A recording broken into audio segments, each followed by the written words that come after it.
We also want to applaud Mr. President for returning you to this administration and now even sending you back to the hallowed chamber of the Senate. This is a ritual that every person who wants to be a minister must go through. It's constitutional. That's why we brought you back here. And you would have seen the kind of respect that this chamber has for you, that even before you later got here, we were informed that you will be coming. And so we prepared for you. We are delighted that we did not waste time because we want you to go straight into action as a minister of the Federal Republic of Nigeria if you are cleared by this Senate, and then assist us in tackling the insecurity in the country. Accompanying the minister of the ministerial nominee, General C.G. Musa, retired. We have Major General O.T. Akinjobi, retired. We have Major General B.N. Salawu.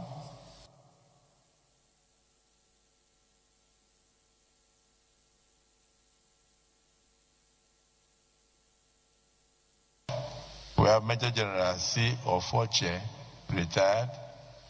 We have Major Rear Admiral I. Dewu. We have also Commodore Ogumodede.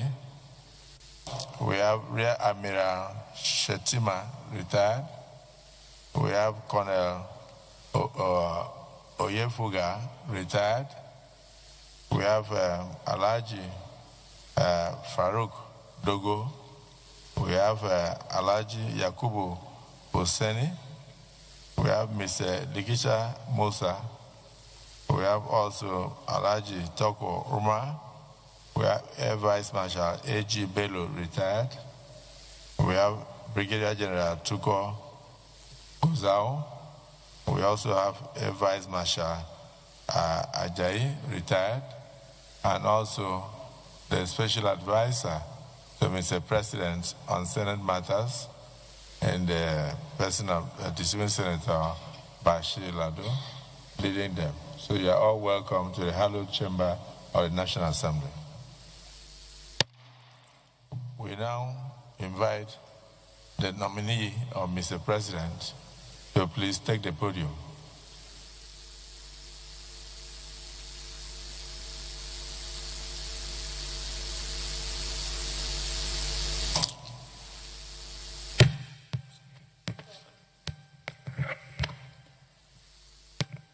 So you can use 2 minutes to just reassure Nigerians by reintroducing yourself to those who were not born when you were the Chief of Defense Staff of the Federal Republic of Nigeria, so that they will know you.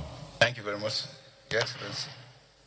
Your Excellency, the President of the Senate and Chairman of the National Assembly, Distinguished Senator Godswill Obot Akpabio, GCON.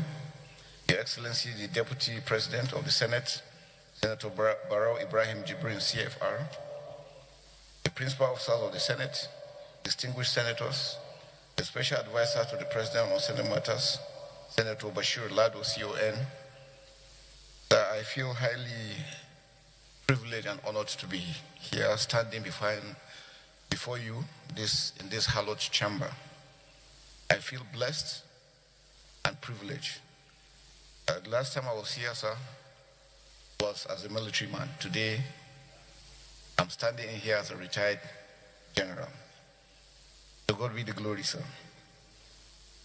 I am General Christopher Gwabin Musa, retired, the 18th Chief of Defense Staff, Armed Forces of Nigeria. Standing here as a great honor to present myself as nominated by Mr. President as the Minister of Defense of the Federal Republic of Nigeria. I was born, sir, on 25th December 1967 in Sokoto. I spent my formative years in Sokoto before I went to the Nigerian Defense Academy as a member of the 38 Regular Corps. I was commissioned in 1991 into the Infantry Corps, and I've been there all through my career. I've had the privilege of serving my country.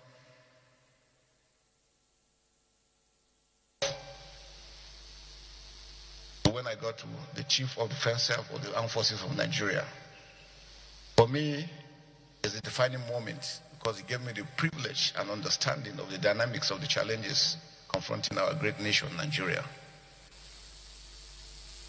And standing here, I pledge to give my best in ensuring that Nigeria is secured and safe.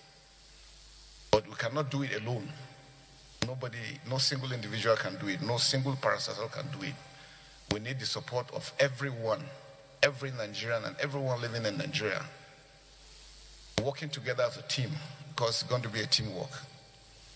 The enemies we are dealing with are evil forces that don't mean this country well. And they have no respect for human life. And that's why it's important for us to know that if we don't work together, we'll give them the opportunity to continue to perpetrate the evil acts they have been doing. And that's why it's important that we first must love one another, understand that we're in this together, and believe that the challenges we're facing is a Nigerian challenge. It's not only for the armed forces or for the security forces, but it's for everyone working together. I want to assure you we're going to work united as we did when I was the Chief of Defense Staff. The important thing is for us to take the ownership of the challenges confronting our dear nation. These are things that we can't defeat. We can't win this war. But until we are deliberate about it, until the way we are determined, knowing that we are brothers and sisters and God has a purpose, putting us here together, is not to destroy ourselves but to build ourselves up. And that's for me the most important aspect, that all Nigerians must put hands together to defeat the enemy. The Sahel is heating up. And you can see what they are doing to Mali. We will not want such situations to come to Nigeria. And that's why our borders must be secured. Our security forces must be empowered, must be supported. And I want to thank you most especially, Mr. President, sir, for all the support given to me when I was the Chief of Defense Staff. It made a great difference. The National Assembly stood by us all through. Despite Supramalt, multivitamin junior, being mommy, simplified. We'll continue to work together in ensuring that we secure our dear country. Nigeria is great. And we will never be ashamed and nobody can intimidate us. That I know. Because we are one people, God's people, and will continue to foster. No matter what other ones are saying, everybody in the world knows Nigeria is great. And it will continue to be great. Thank you very much, sir.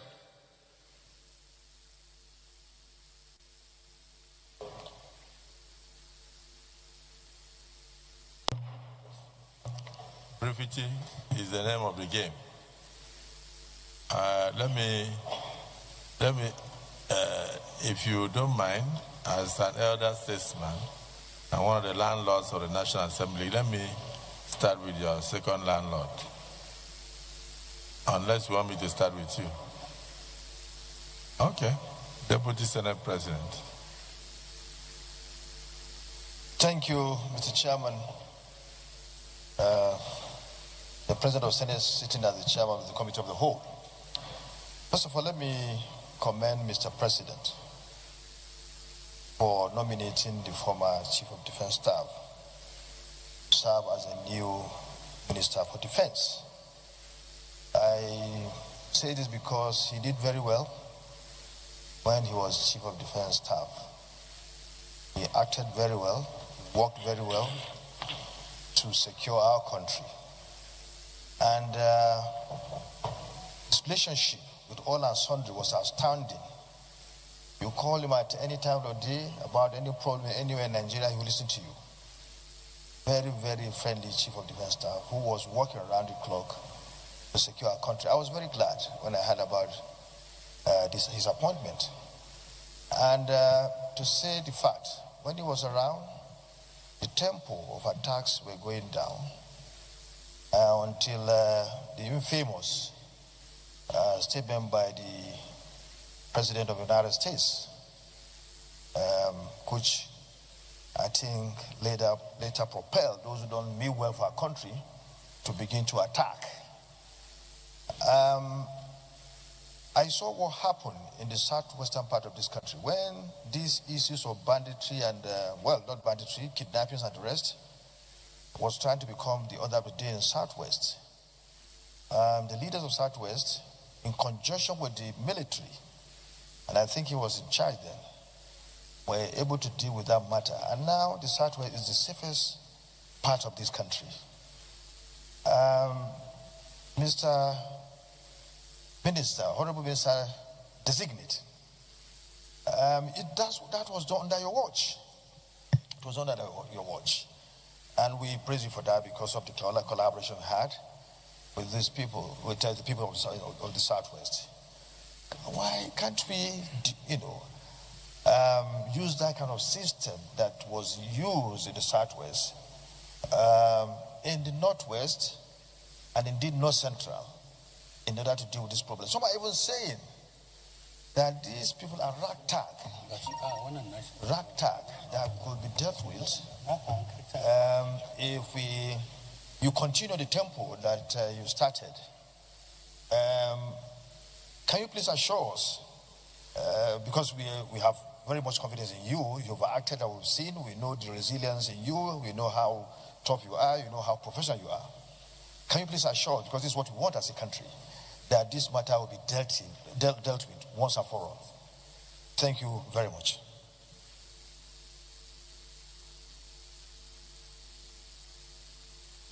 Well, whether comments or question, you just note it down. And please, let's take 1 minute, in some instances, 30 seconds, because really, we know him, he knows us, and he's still part of the system, so we shouldn't belabor the issues. Senator Mangunu.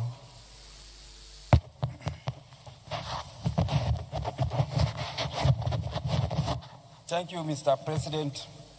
Sitting as chair, my name is Mohamed Tahir Manguno. I represent Borno North Senatorial District. First and foremost, I want to most sincerely thank Mr. President for this nomination, because this nomination is a nomination that is a square peg in a square hole, having regard to the tremendous contributions that the nominee has made as an officer of the armed forces of the Federal Republic of Nigeria towards defending the territorial integrity of this country. And I also want to seize this singular opportunity to most sincerely thank men and officers of the Nigerian armed forces for the sacrifice that they have given in the course of fighting insecurity in this country, to the extent that some of them have paid the supreme price and stabilizing the country. For example, before, even in the wildest of my dreams, I cannot think of going to my native Papa Manguno.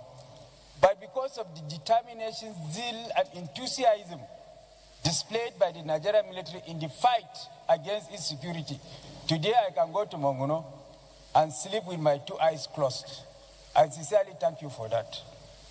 Now, Mr. Nominee, all along, you have been serving in the armed forces at the operational level.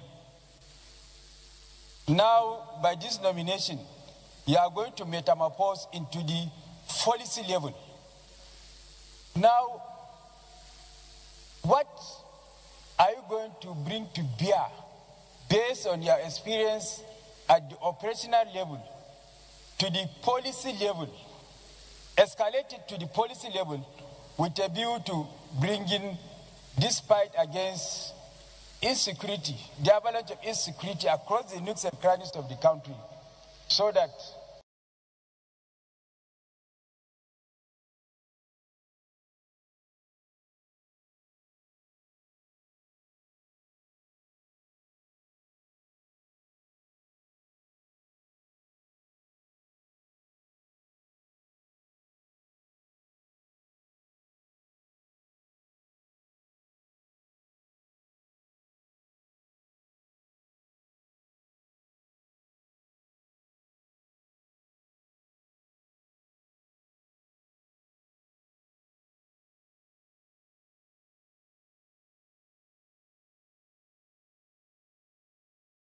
Nigerians can go to sleep with their two eyes closed. Talking about social media is agog with negative things about the administration.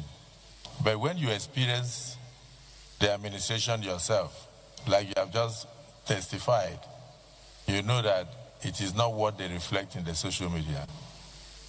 So I thank you for commending the immediate past Chief of Defense Staff that through their efforts, they were able to rid Mongono, your village, in Borno State, of 15 years of absence of individuals. And now you can see with your two eyes closed. I'm very happy, and I commend the President for that.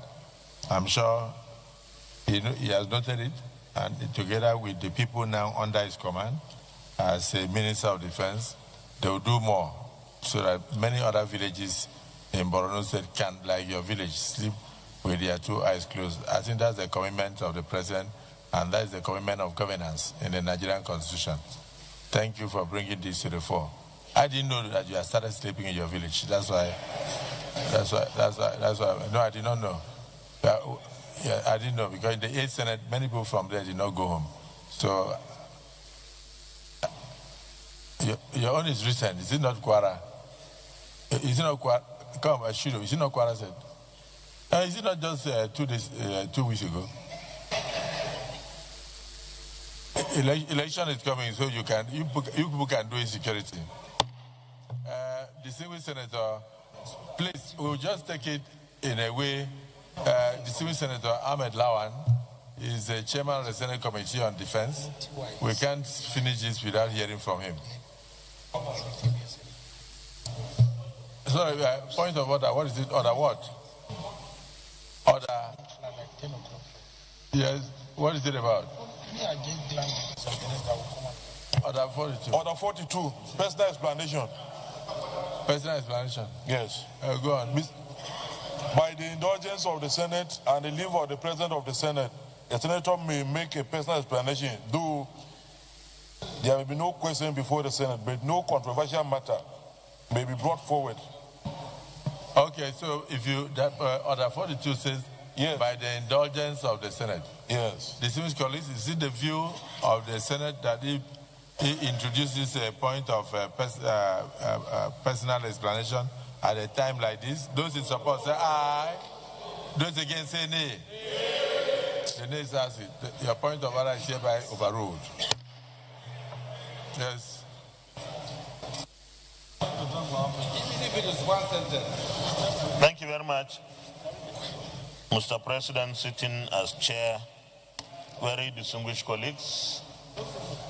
I'm Ahmed Lawan, I represent Yobeno Senatorial District.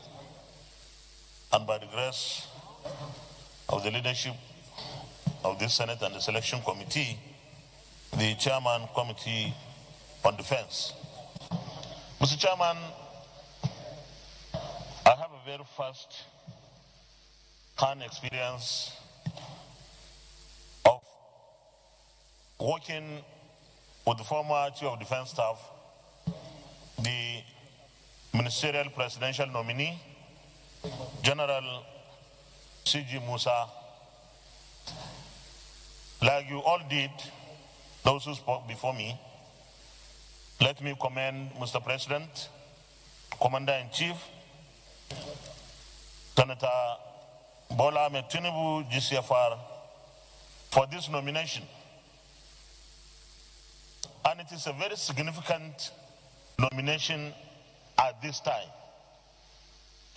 In fact, probably this is the only, as far as I can remember, the only ministerial nomination that almost everyone in the country is saying, yes, this is the right thing to do, and is the right person to be. We are so united in this country today over the nomination. Mr. Chairman, while he was CDS, Chief of Defense Staff, when we worked together with him, I saw sense of duty, sense of patriotism, sense of nationalism, professionalism, humility, and firmness. We cannot have it better than this. I congratulate him even before the confirmation. And from everything and everyone that has said anything, I'm sure the Senate will confirm him by the grace of God. But Mr. President, as much as we all know that this is a highly professional person, capable person, patriotic person, the Hausa man says, you don't approach fire with empty hand. Say, unless kokana da magani ko kai sharifi ne. That is to say, either you have antidote that fire will not burn you, or you are a sheriff. I don't know what a sheriff is in. You are born with that natural endowment that fire will not harm you. What I mean, Mr. Chairman, when we give him the job and Mr. President appoints him and swears him in, let's enable him and armed forces with what they need to operate optimally as much as we can. No investment in our armed forces and other security agencies today in Nigeria is too much. And I know Mr. President has been doing so much. He has ramped up funding for our security agencies and armed forces. But let's take this opportunity that we now have the kind of people we need in the armed forces at the leadership level. We motivate those that are in the field and encourage them by giving them what they need. Because no matter how professional they are, they cannot operate in vacuum. I believe that budget 2026, when it comes, should have more and more layers of additional resources for armed forces. And we should never make the opportunity we have slips, because our armed forces are totally committed, geared to fighting the insurgency and banditry to its finish. So let's push them with more resources and hold them responsible. Thank you very much, Mr. Chairman. Thank you. You just take it so that you don't forget. One of the things one of them wanted to ask, which was also on my mind, is that you are nominated at a time when many of our children are still in the bush. A lot of children in schools have been kidnapped, some have been rescued, and some are still in the bush. What would you do differently? And how can you assure us that with this nominee, or with this nomination, that we are sure that you'll be able to work with a team under you to ensure the release of those children and to give Nigeria a better image? You may proceed to answer that, please.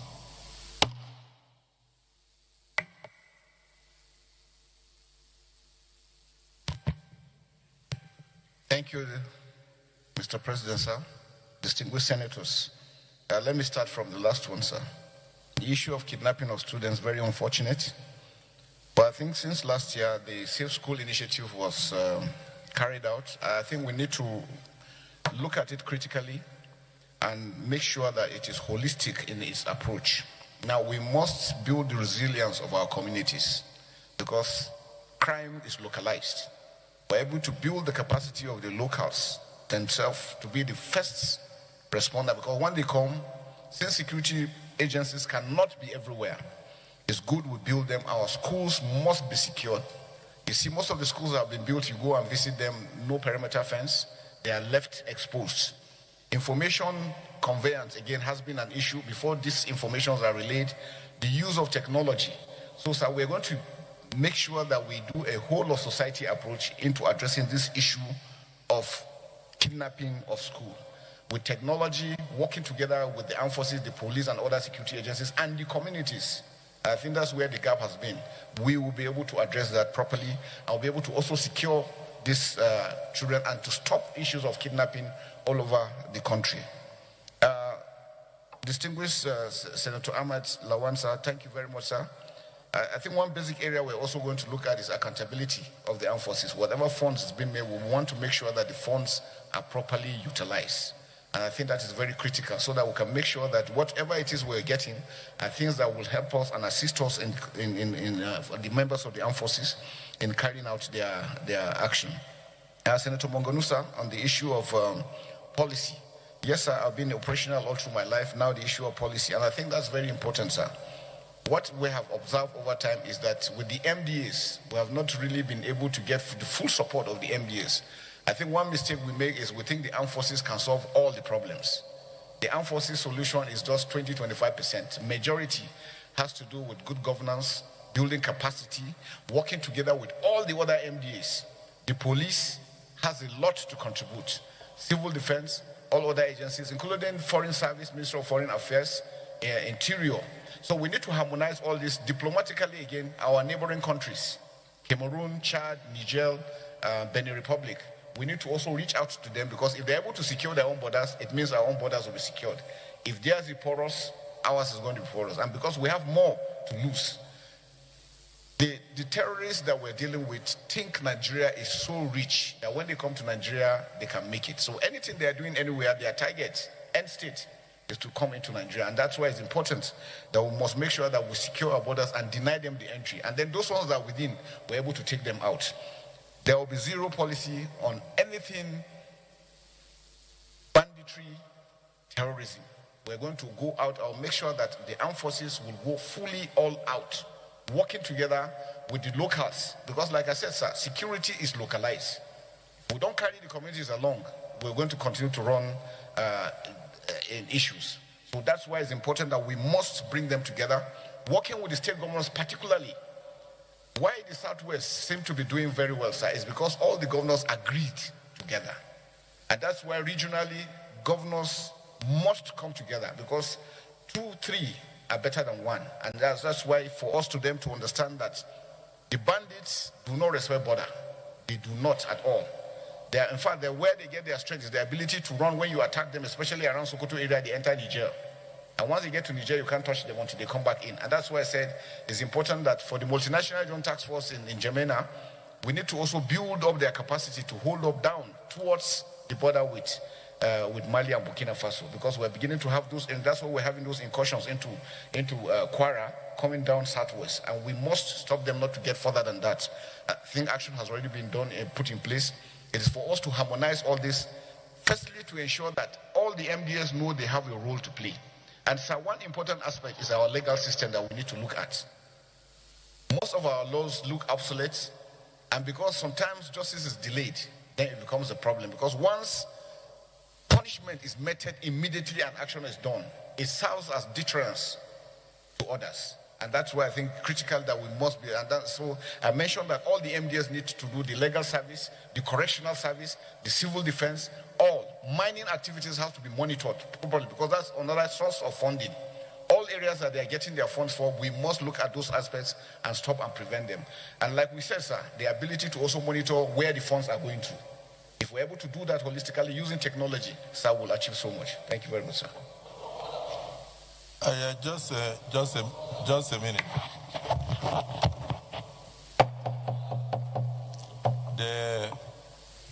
I may not have the opportunity to ask this question.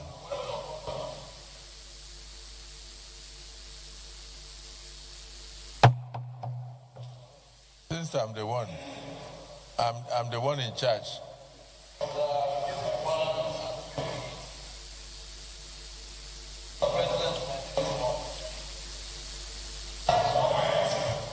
With the consent of Mr. President, can I read?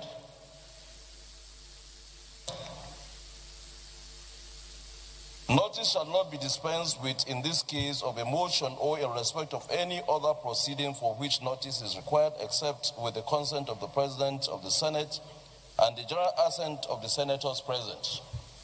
Then when you go to closure of debates, section 58, after a question has been proposed, which I want to propose, a senator rising in his place may claim to move that the question be now put.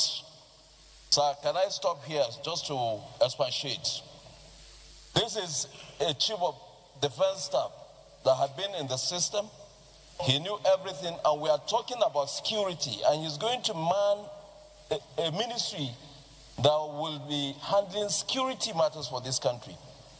Very sensitive. So I believe that we have had close sessions with him severally, and some of the questions that will be asked here and the responses may not be well dispensed at this moment. So I feel we should just allow this gentleman to take a bow and go. Not carry. There's not. This is it. There is nothing no here. There is nothing no here. We have asked him all these questions before at closed session. Do you want to ask here? Mr. President is to rule.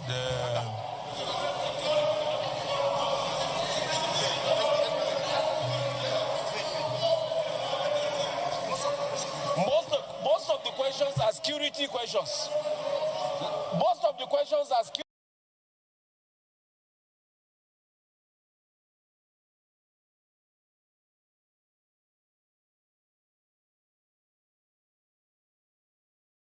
Questions.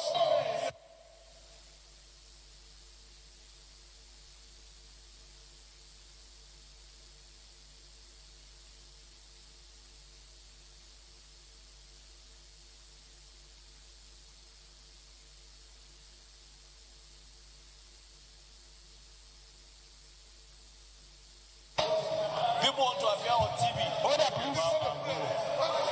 It's not appearing on TV. Order, please.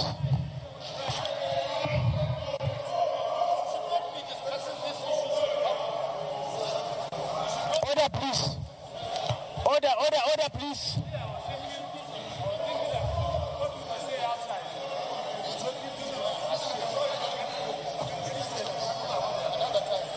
Order, please.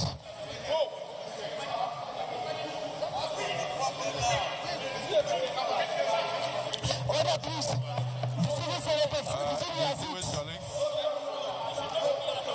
Distinguished colleagues. Resume your seat, please.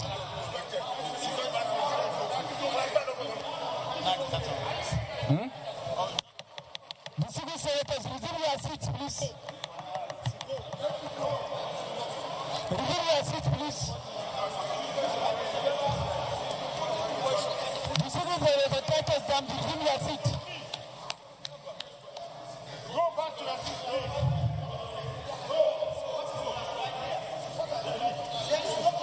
Security cannot be discussed in the open.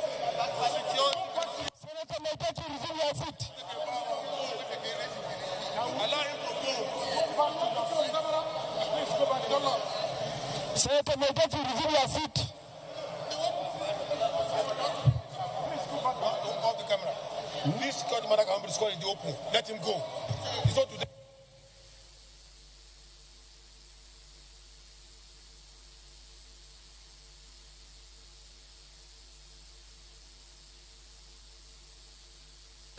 Resume your seat, please.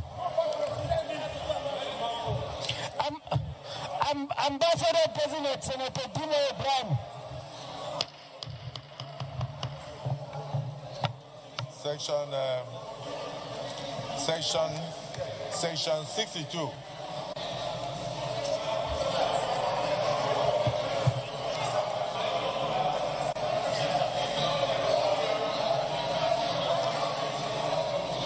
Senate standing orders.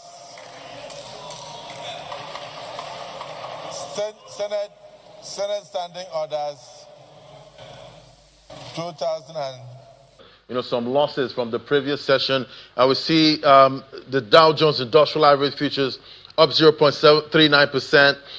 Tech-heavy Nasdaq 0.413 points, giving us direction on what to expect, for the market's close.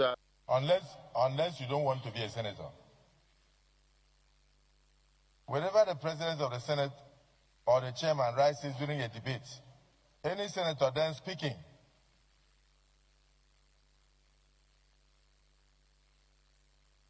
clerk of the Senate, Have you noticed that at that entrance there's a lot of noise?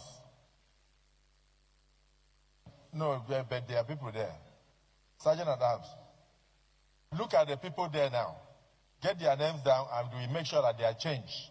Because they engage in too much discussion with senators and disturb us here. They are supposed to keep quiet and do their work. Why they allow the Senate to have decorum? Whenever the President of the Senate or the chairman rises during a debate, any senator then speaking or offering to speak shall sit down, and the Senate or the committee shall be silent so that the President of the Senate or the chairman of the committee of the whole may be heard without any interruption.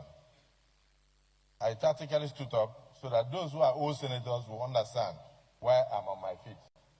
Those who are young in the Senate will not understand. So I'm on my feet. Senator Musa, Senator Musa, your point of order is noted. I did not say rejected, but noted. The reason I say so is that the man standing in front of us could be regarded as a solution to the current insecurity in the country. And we are not here on our own. We are here representing our constituents. And our constituents would like to hear from him whether his appointment will enable them to sleep well, whether their children will be safe in schools. So we are not asking him questions because we don't like him. We're asking him questions because our constituents would have loved to ask him questions at a time like this. So if we come here and we do politics of bow and go, this is not a period we should say bow and go. Even Donald Trump is on our neck.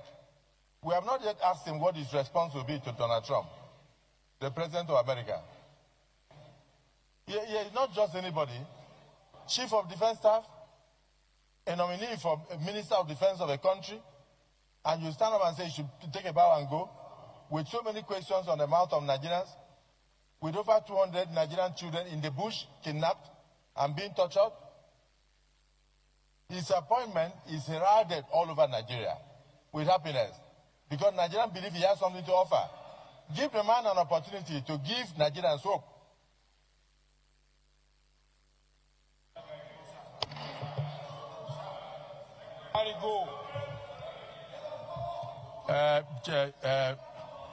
Mr. Nominee, you answer questions, but you will not give any strategic information on the strategy that you use to achieve your aims of securing the nation. You will not. And anything you want from this Senate or National Assembly to assist you to do the work, we assure you that we are available. Is that the view of the Senate? Yeah. So really, don't take it that we are not happy. We are all happy. We applaud, Mr. President, for your nomination. We have a lot of hope in you based on your track record. But a few questions are begging for answers. The Senate has just set up a committee to find out from the cry of the governor of Kebbi who gave the order for the soldiers who had prior information that kidnappers were coming to the school. Is it St. Mary's School or where? Maga. And they went there and they even took the students to the field and taught the students what they would do when the kidnappers come.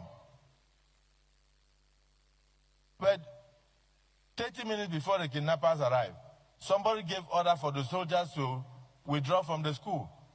And the kidnappers came and operated, and children were packed away. And the governor raised alarm all over.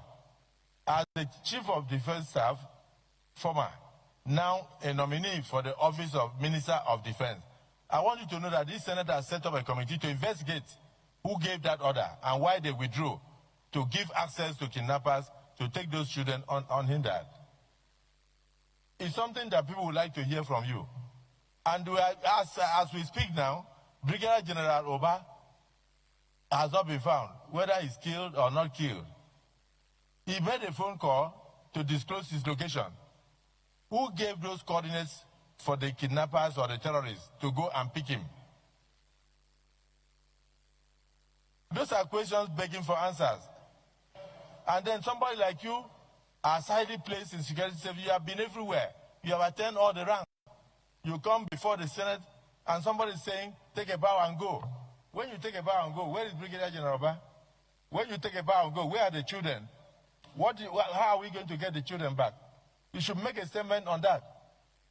Please, I want us to ridicule the nomination of the president. The president knows why he brought him. And he has ideas of why he brought him. Let him also tell Nigerians what he will do in that regard. He doesn't need to disclose the strategy. Point of order. Point of order. Point of order, Senate Leader.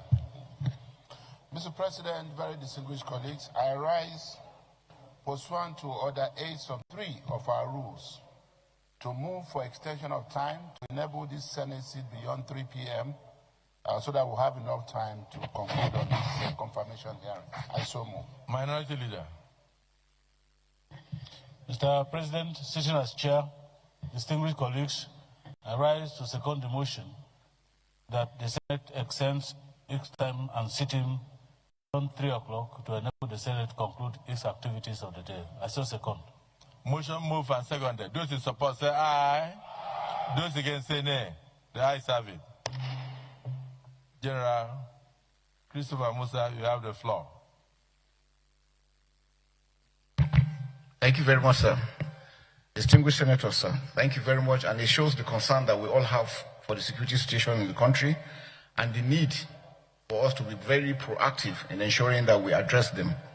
So starting with the issues of General Uba, very unfortunate for a brigade commander to be captured and shown the way they did. It's really unfortunate and it's very painful. I want to assure Nigerians that we will not stand by and see terrorists have the capacity to do such. We're going to go after them fully, working together with all the security agencies and all the NDAs that I've said. We're going to investigate fully. So I know the Senate has established a committee to look into that. The armed forces also has a way. And then from the defense, we're going to make sure that we continue with the oversight over their activities. No indolence, no act of cowardice will be entertained. We're going to make sure that we follow them critically to see what they are doing from the commanders down to the troops. They must be professional. I was wondering how the general himself was alone when he's supposed to have his own troops with him. So there are questions that need answering. And I can assure you, sir, we're going to get to the bottom of this. We'll find out what happened, who are those involved, including that one for the children at Maga. It is unfortunate that the troops will be there and then will leave and shortly something happened. It is unacceptable.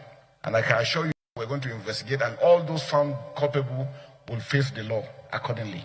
And we'll make sure that we monitor all the activities of the armed forces and the security agencies, make sure that they remain very, very professional. Any information that comes will be treated adequately and make sure that the troops also take action as quickly as possible. But I want to assure Nigerians that sir, on board, having served 39 years all through my career in the armed forces, we have seen what is going on, we have understood what is going on, and we know what we need. All I'm appealing, sir, is that with your approval, once you come on stream, we're going to come back to you, sir, to show you exactly what we need for us to do better, for us to achieve success. We can win this war, but we must work together. We must get the support. Because I can tell you, not calling members, there's still a lot of gaps within the armed forces that is also mitigating against them, be able to achieve success fully into what we're doing.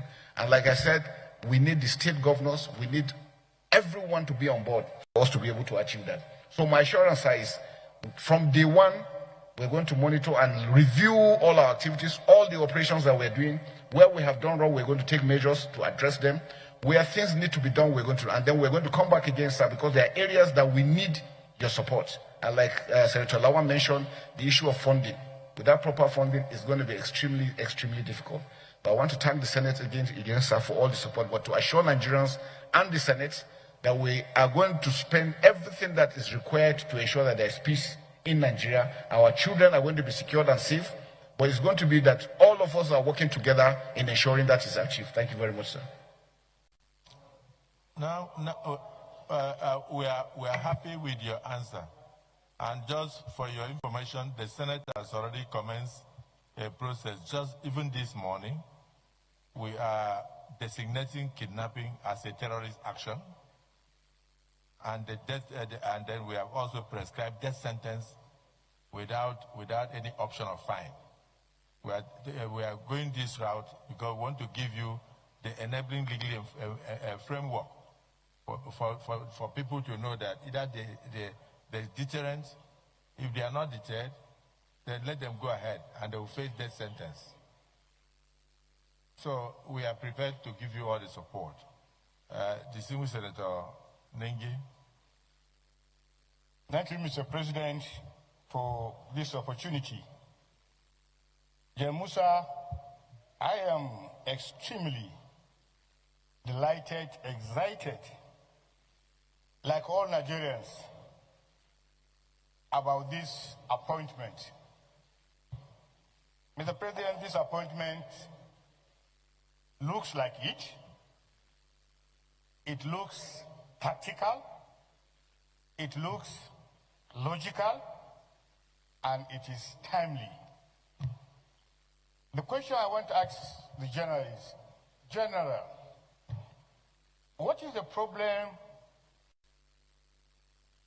of the Nigerian Armed Forces with technology? Example, why are we seeing these bandits with super sophisticated guns and our officers are confronting them still with AK-47? Thank you.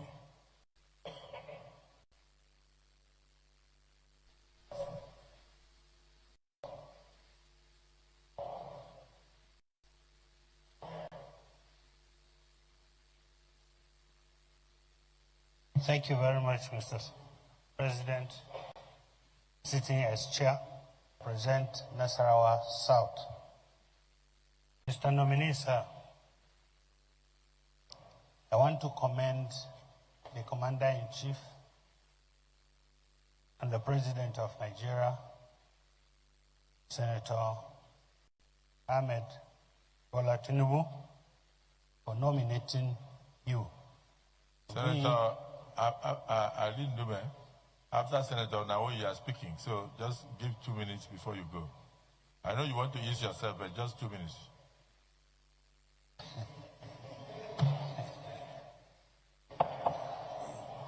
Sir, like the Senate President sitting as chair has said, and my other colleagues, to me, your nomination is based on popular demand. And I want to congratulate you for that.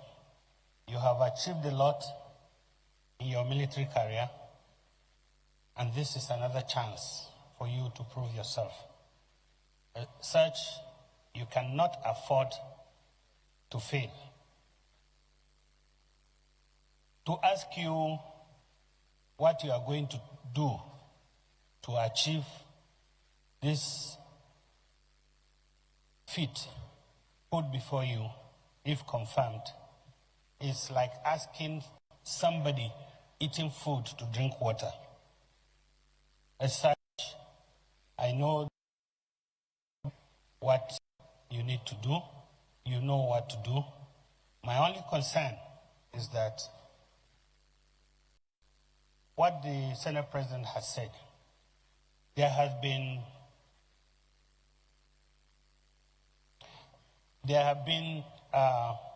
news of soldiers, brave ones, trying to confront the situation as it is, as it confronts them. Order comes from above for them to withdraw, putting the lives of our people in danger.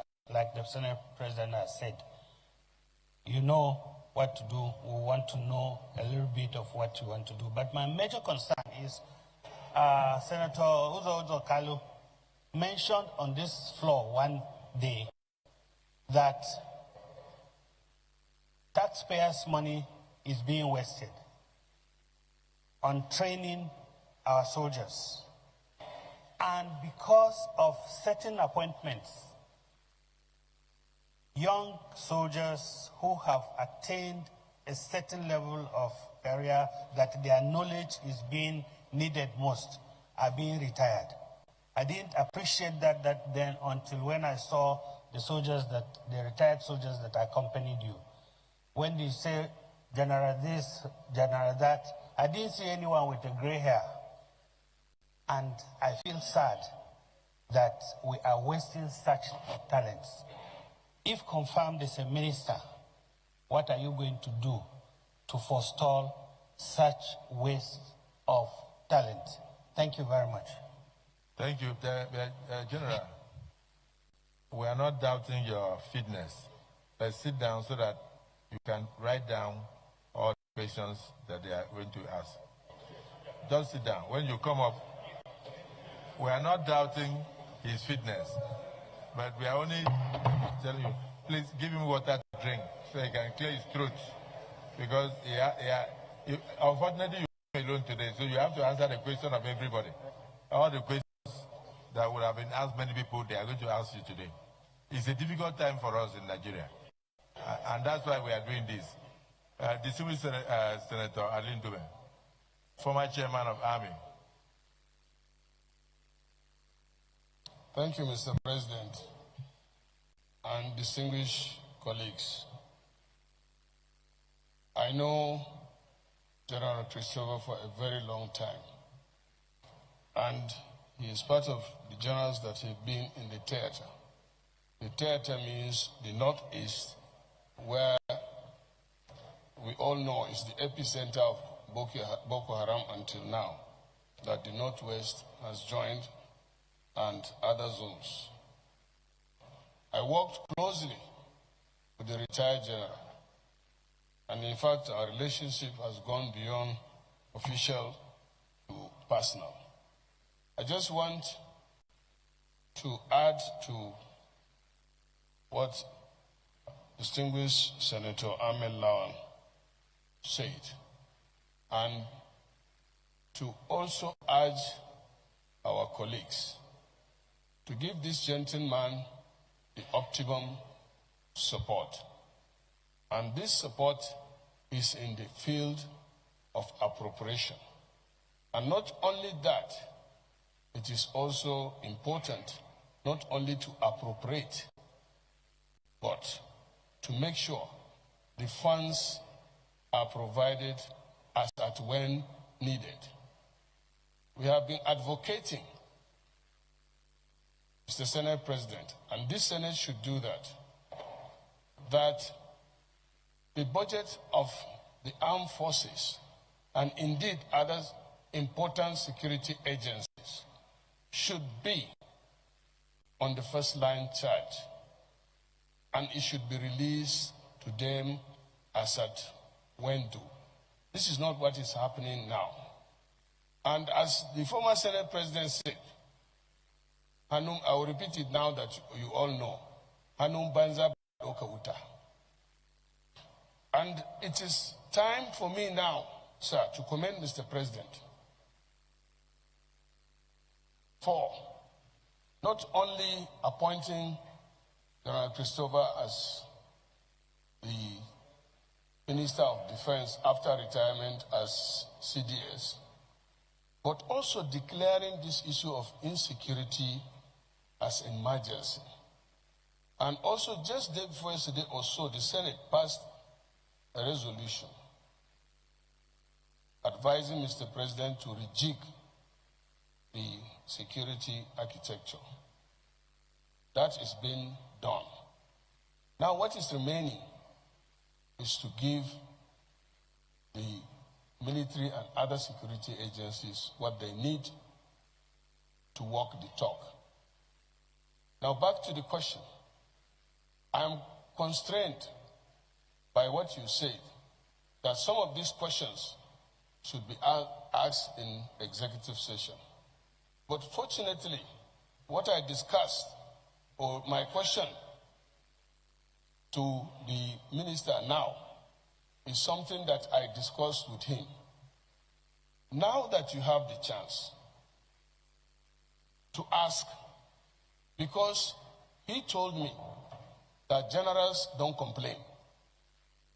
If he had so, which is not what I will discuss, if you give him 6 months, if he doesn't get it done, he will drop the uniform. That time he was in uniform. Now you are a civilian. Now you can complain because you are no longer in uniform. As at the time, which is the tradition of the army, generals don't complain. So my question to you, my big friend, is will you ask for those things from your appointee, that is the CNC, and here you are before the Senate that promised to give you that support. So if you ask that question or you demand for that thing, I want to believe that the Senate will support you to get it. And that will mean that this issue of insecurity will be something that will be a history when we are still senators. Thank you. Thank you. General, no, you don't need to answer. I hope you are writing it down. Let me invite Senator Wadada to also ask questions.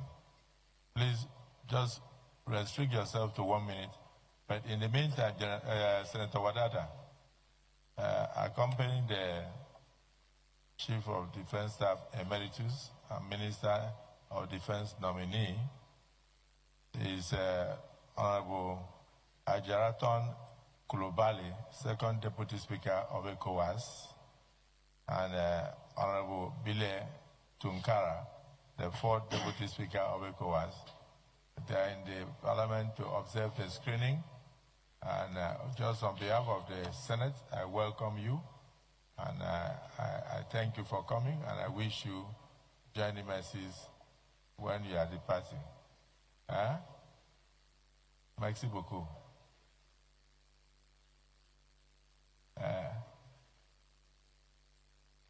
Thank you very much.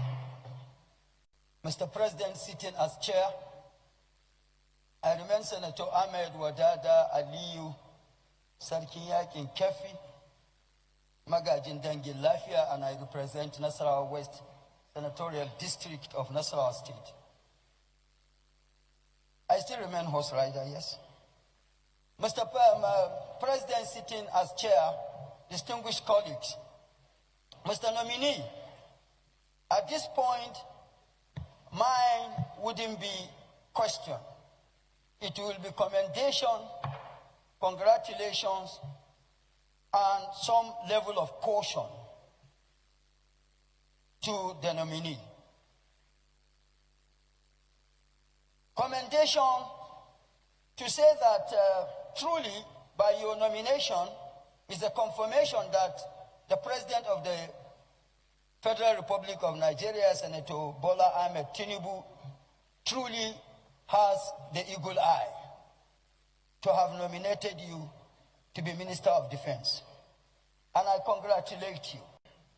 Having congratulated you, why my ask had been asked, but is to say to you, based on where you are coming from, the commendations and accolades that you've gotten from my colleagues, is to say to you that I will be requesting the Senate to give you like what had not been done before. You will be approved. But in principle, it will be probational.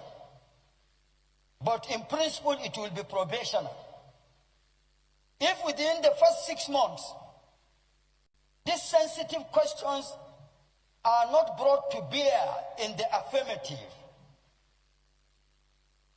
where is Brigadier General who authorized the withdrawal of soldiers 30 minutes before the operation that saw to the kidnapping of the MAGA, 25 children in MAGA, and etc., are not answered, or no progress is seen by the Senate, extension of the country, because the Senate is the country, care of within the first 6 months. This same Senate that members have applauded you, commended you, and will approve you, the same Senate will call on the president to send you packing, so that any other person that is saddled with the responsibility that you are saddled or will be saddled with, which quote and unquote will be within the sphere of security responsibilities, will sit up when and if such a person is saddled with the responsibility you are saddled with. To this, or with this, once more I congratulate you and I caution you to have, I don't know if you play polo, because you are not a polo player, I would have known. But for you, for an officer retired that has gotten to the level that you have gotten, eyes on the ball. Thank you. Just one more minute. We take it like this until we get here. Or maybe because there are very few hands here, so I can start from here. Senator. Leadership, who in leadership? Huh? Who in leadership? Deputy leader? But please just keep it to 1 minute. Go ahead.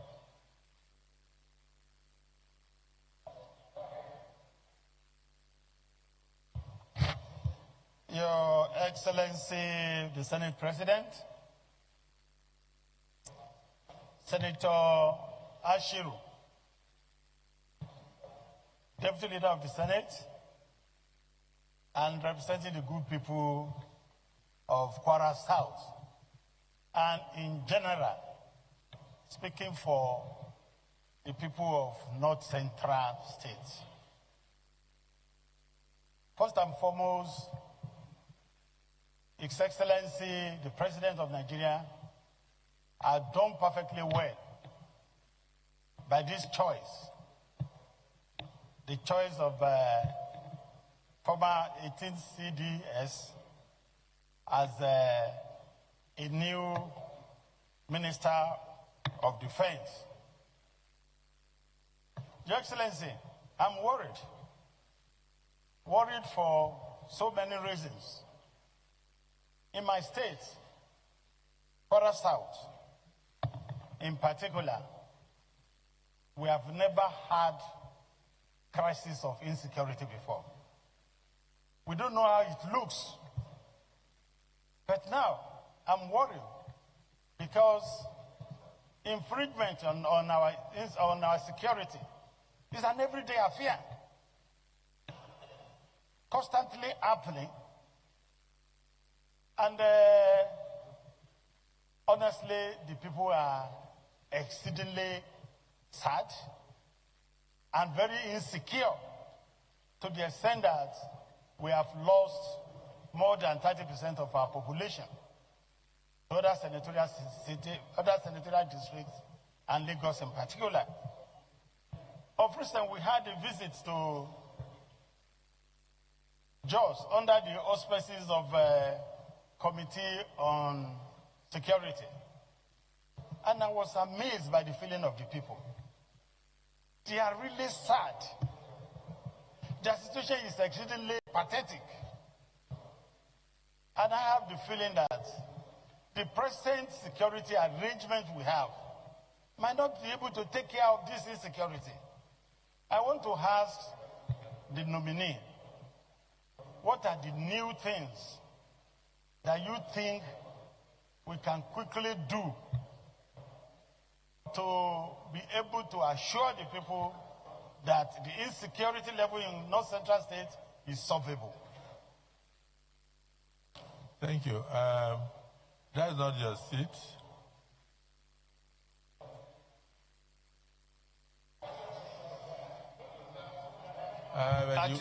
You will only ask questions on his seat. Yes, Senator Kawuden, Senator Fadahunsi, Senator Musa. Then we go to the other side too. He called me. He called me. But you know, Father should talk first. Don't you know that? It's not your mate. It's not my mate. Mr. President, my distinguished colleagues, who are you? My name is Senator Adenigba Fadansi, representing the good people of Osun East. Today, I'm very happy that Mr. President showed to the whole world that he's a listening father. We highlighted this, there is a fault in his security architecture, and immediately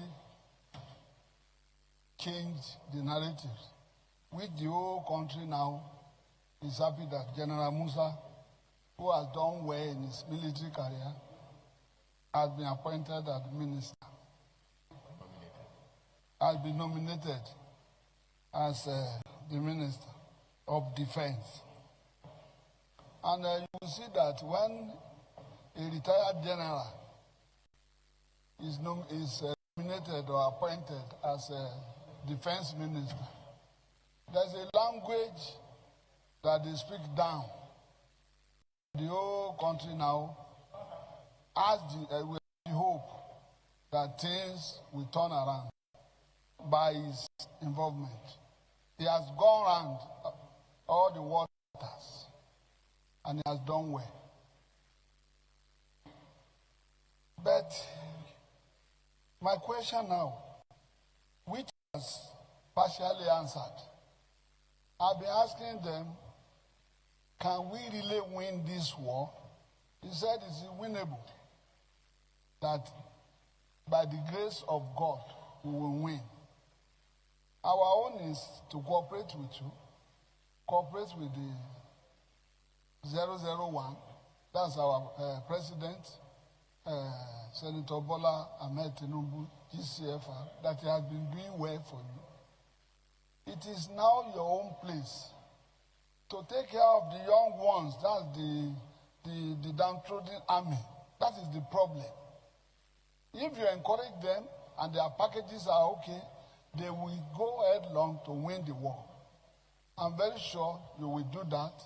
And with the prayer warrior you have at home too, all of us will continue to pray for you. Today, Nigerians should go and learn how to sleep and pray for you that you will succeed. Thank you very much, sir. Senator Kawu and General, that was the prayer of a father, the distinguished Senator Fadahunsi. When you said that the war is winnable, we believe that if God can assist the war to win the war against COVID, that we can win the war against insecurity, and we shall win the war against insecurity. So we don't want to talk about the collaborators, we don't want to talk about the conspiracies, we don't want to talk about the enemies of Nigeria and the enemies of government. We don't want to look at them, we just want to look at winning the war. We must win this war for us to bequeath a better country to future generations. Senator Kawu. Thank you, Mr. President. My dear distinguished and honorable colleagues, I am Suleiman Abrahaman Kawu Smaila, representing Kano South senatorial district. Mr. President, my dear distinguished colleagues, Mr. Nominee, I don't want to repeat myself in commending Mr. President of appointing a competent hand to manage this very important ministry in this current situation. and his capacity to handle the situation, because he demonstrated it, and we can testify when he was in the office. We are in constant touch with him when we start experiencing this kind of challenges in part of Kano State in my senatorial district. We are always liaising with him, and he do his own best to make sure that we contain the challenges. And by the grace of God now, I can say Kano South Senatorial District little bit is safe, inshallah. Mr. President, I want Nominee to give a highlight, because he just left office as a Chief of Defense Staff when U.S. Congress, and of course, the President of the United States of America, President Trump, perceiving or accusing Nigeria that there is a genocide or religious intolerance, or they perceive that the government or the security agencies are doing or are protecting some people against some sect in this country. Of course, even today, they are holding a roundtable discussion on the Nigerian situation of genocide or religious intolerance. And we are very lucky, when he was a Chief of Defense Staff, he is a Christian, very good friend to us, very often sincere and transparent personality. His remark today in the parliament can justify or can tell the world and can revive the image of Nigeria, what Nigeria are doing, what our security agencies are doing, what Mr. President is doing, and his own team, and of course our parliament are doing to keep or to make Nigeria one, irrespective of our diversity. His remark means a lot in this very critical situation. Mr. President, I so. Thank you. Distinguished Senator Abdullahi Yahya. Distinguished Senator Ojus Okalo. Thank you, Mr. President. My name is Oji Ozokalo. I represent Abia North of Abia Senatorial District. Mr. President and my colleagues, I think first I want to thank President Ahmed Bola Tinubu for appointing somebody I will consider, my opinion, personal opinion, as a very competent man. Myself and Chairman Ahmed Lawan, Committee on Defense, we work with him. We have been working with him since 10th CDS. And there is nothing good like if we are appointing people, you appoint competent people. I don't even know questions senators are asking him, because this man is competent. He was CDS. He's a very competent general. He's a full 4-star general. So if there's anything you give in Nigerian army, he has it. But my advice, I don't want to ask him a question. My own is advice. Don't believe on only gun. You must go back to intelligence gathering. Intelligence gathering is the key to whatever you are going to do. Because we have no intelligence. When people do not have intelligence gathering, they carry weapon and go, the enemy is in front. There's no Reiki. I don't see soldiers and Navy, Air Force going for Reiki. Both air Reiki or ground Reiki. They don't do that. And when you go there, they have laid ambush. We will lose our soldiers. As a Minister of Defense, how will you address the issue? I want to the issue of wiping out causes. I want to advise Mr. President. You wipe out a cause totally. Like if you are cause 38, if you are appointed years, every other person in cause 38 will retire. We have used money to train you people. And it's Nigerian people's money. So how you are going to address this issue as a defense minister? In terms of security, how are you going to control the service chiefs to be one? There's no love among the service chiefs. How are you going to coordinate them to make sure, because the essence of a defense minister is to coordinate all the service chiefs and all the agencies related to it. We have almost 42 security-related agencies in Nigeria. How are you going to come out as Minister of Defense to make sure that everybody speaks with one voice and you go back to President Tinubu to advise him brilliantly? Because we are not soldiers, we have been given the highest honor by appointing you Minister of Defense. So you must pay a very good attention to the service chiefs, to everybody. It's your duty. Service chiefs are not independent of you. Service chiefs are supposed to report to you. And that is what it should be. And you make a decision and go back to the President of Nigeria to advise him. It's not a multiple thing. You must follow that line. This is what is done all over the world. And you must also brief the President on the things that are realistic, not just things you like. Like my colleague Cabo was asking you a question. Just one moment. What he's trying to ask you, is it genocide in Nigeria? Did anybody, I know people are killing people.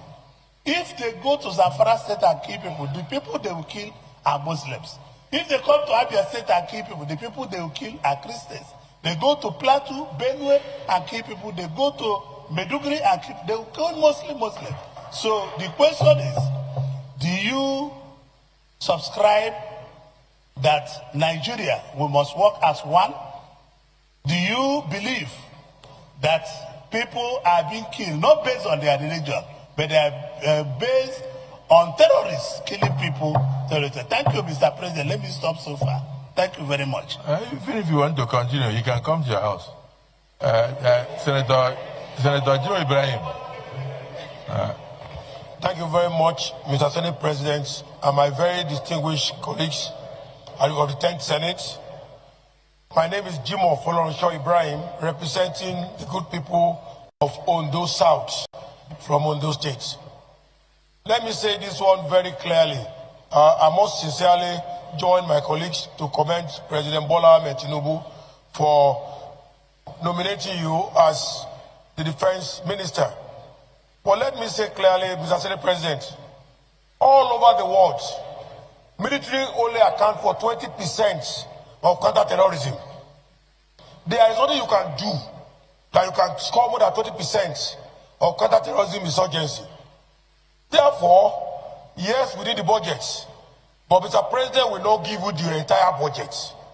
Because 80% of success factor, Mr. Senate President, is still hanging somewhere beyond the military. At the Senate here, under the Senator Okoyemi Bamidele, as the Senate President generously approved, continued discussion of the security summits in the 6 geographical zone in Nigeria is still ongoing. That action alone accounts for 10% success of counter-terrorism in Nigeria. People are involved, legitimacy of the people are involved. General Musa, you know, with due respect to you, aggression will not solve the problem. There are many other issues. Relationship, interpersonal relationship. The Senate President and the President of Nigeria are liberalists. They believe in cooperation and collaboration to distill an order to create peace in the firmament of the Federal Republic of Nigeria. The army cannot be an exclusion of cooperation and collaboration in solving insurgency and security. Regrettably, I won't be able to take much of the generosity of the honor given to me by the President of time. I will write a personal memo to you on how to go about the 80% other factor, which the President must be aware of. That the President has been generous with the army and the military. He wants a greater efficiency. He has been calling for meetings virtually every other day. This Senator Akpabio had moved and spent money to hold security summit in the 6 geographical zones in Nigeria. They want peace in this country. But regrettably, the totality of the military of Nigeria, including of Donald Trump, cannot solve beyond 20% of counter-terrorism. You know this is the practice in war fronts. Me and you know we are experts in this field. There is nowhere in the world where military has gone beyond 20% success factor. So, Mr. Senate President, I want to say, with your generosity and the upcoming Senate debate on National Security Summit, we must identify the remaining 80% success factor and forward load it to the Honorable Minister to be cleared and implement. Lastly, the civil military operational manual is my area of advice to you. The military must go back and review the civil operational manual, which engage legitimacy, engage interpersonal relationship, engage talking to each other.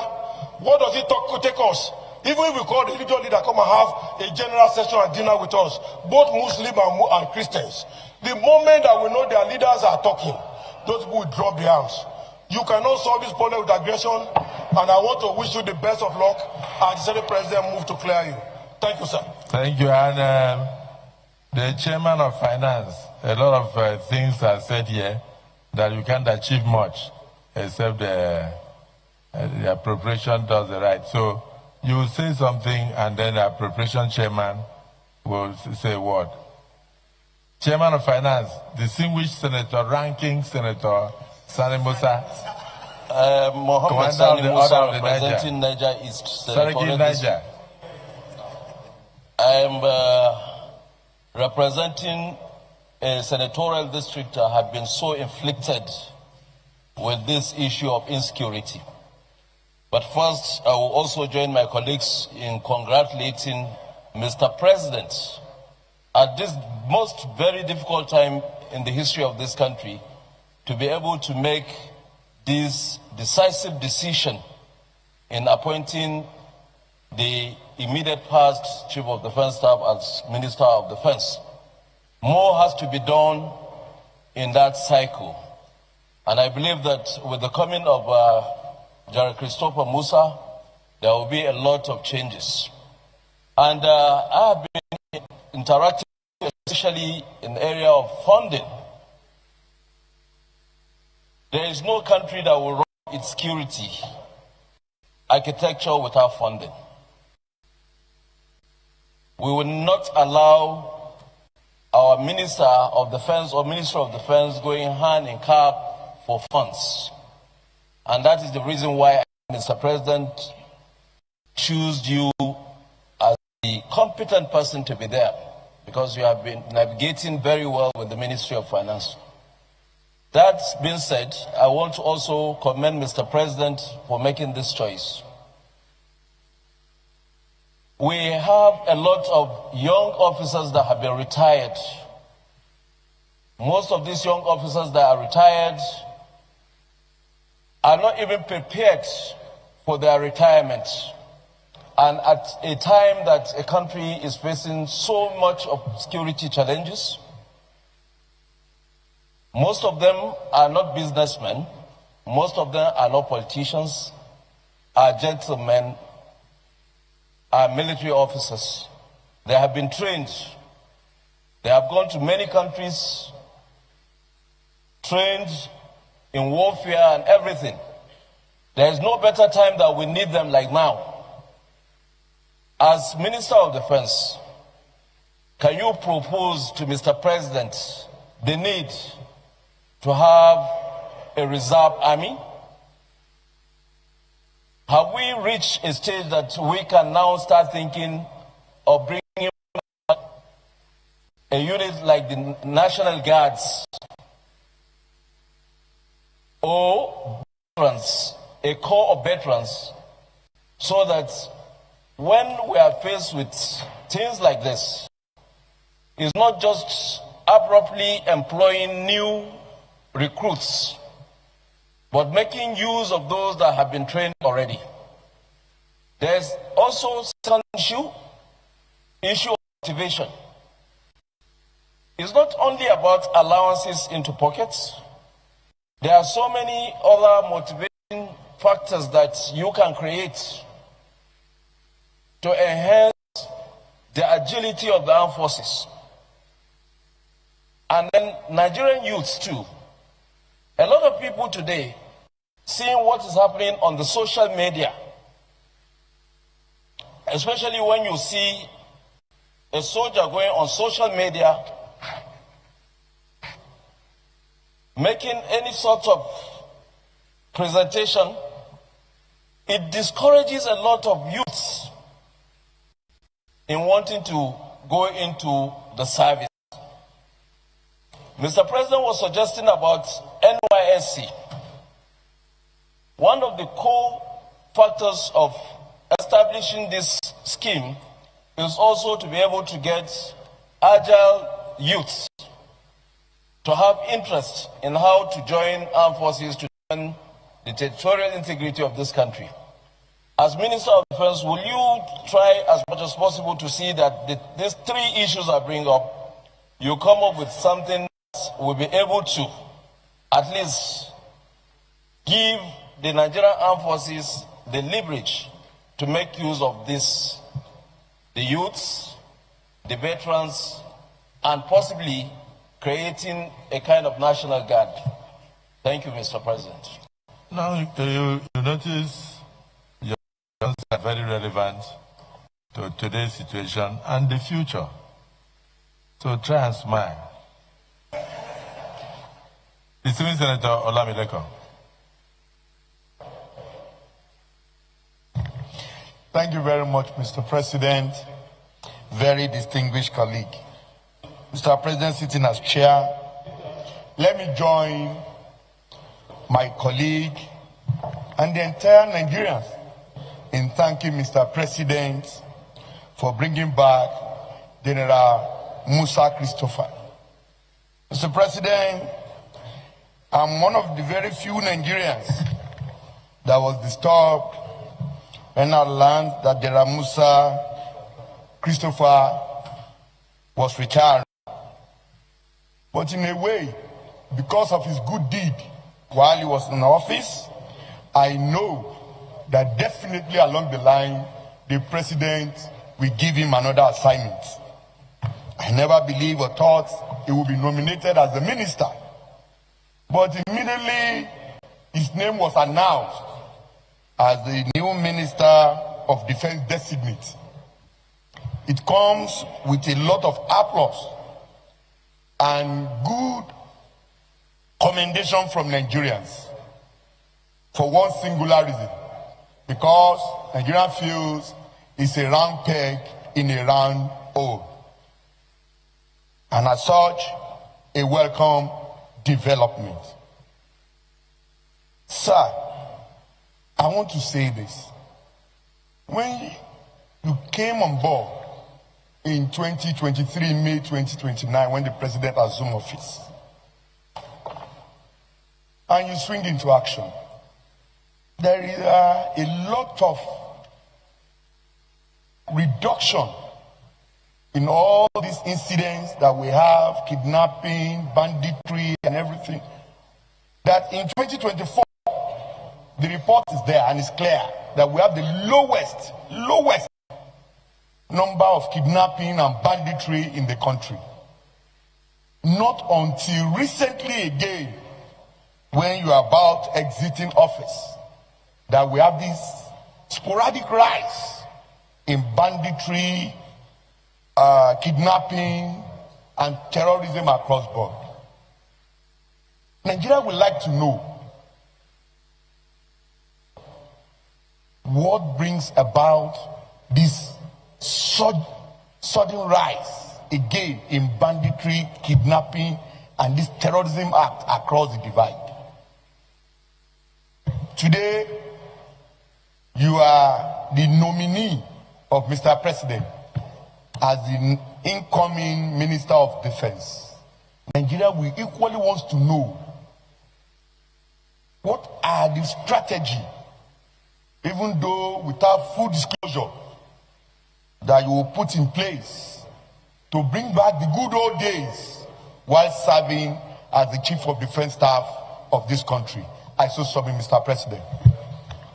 Thank you. This is Senator Oshimole. God bless the President. Sir, I joined in commending the nominee, and I was very inspired by your opening statement. But the last word you used, I was a bit confused. When you said, we can win this war. I thought that is begging the question. What we expect from you is assurance. We will win this war. We shall win this war. Not can. Can is about potential. We have talked too much about potentials. Order your leadership.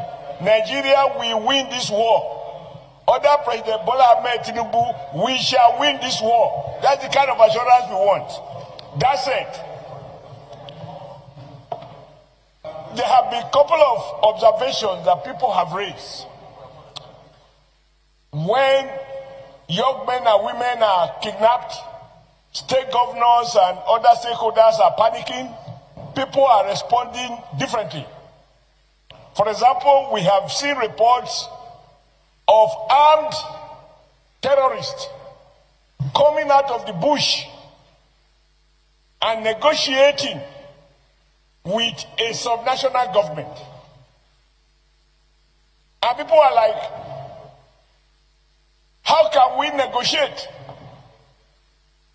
And on the floor of this Senate, many distinguished senators remind us that people know where these terrorists are. They know their roots. And in any case, if they didn't know them, how do they negotiate with them? Because once the armed forces is demystified, there is no state. It is the power of the state. It possesses the monopoly to use instruments of violence to liquidate anyone who threatens the existence of the state. So for many people, they can't understand why the state or anybody purporting to represent the state will negotiate with bandits. They come to the city, and then after negotiations, they go back. There are other stories that one cannot verify about people wearing uniforms or people they have killed and so on and so forth. Like has been said, I don't think any one of us here has any iota of doubt. If anything, I have been congratulating many people who come to me that yes, for several reasons, your appointment is a bold statement, even to enemies of Nigeria outside Nigeria, who sought to polarize our country along religious lines.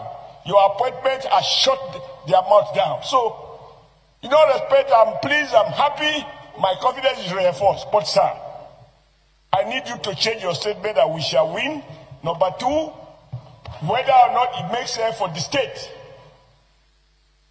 or sub-nationals to negotiate with terrorists, carrying weapons into the city, and then going back, as we see, these are reported from time to time, and we have seen governors saying after successful negotiations, they have achieved something.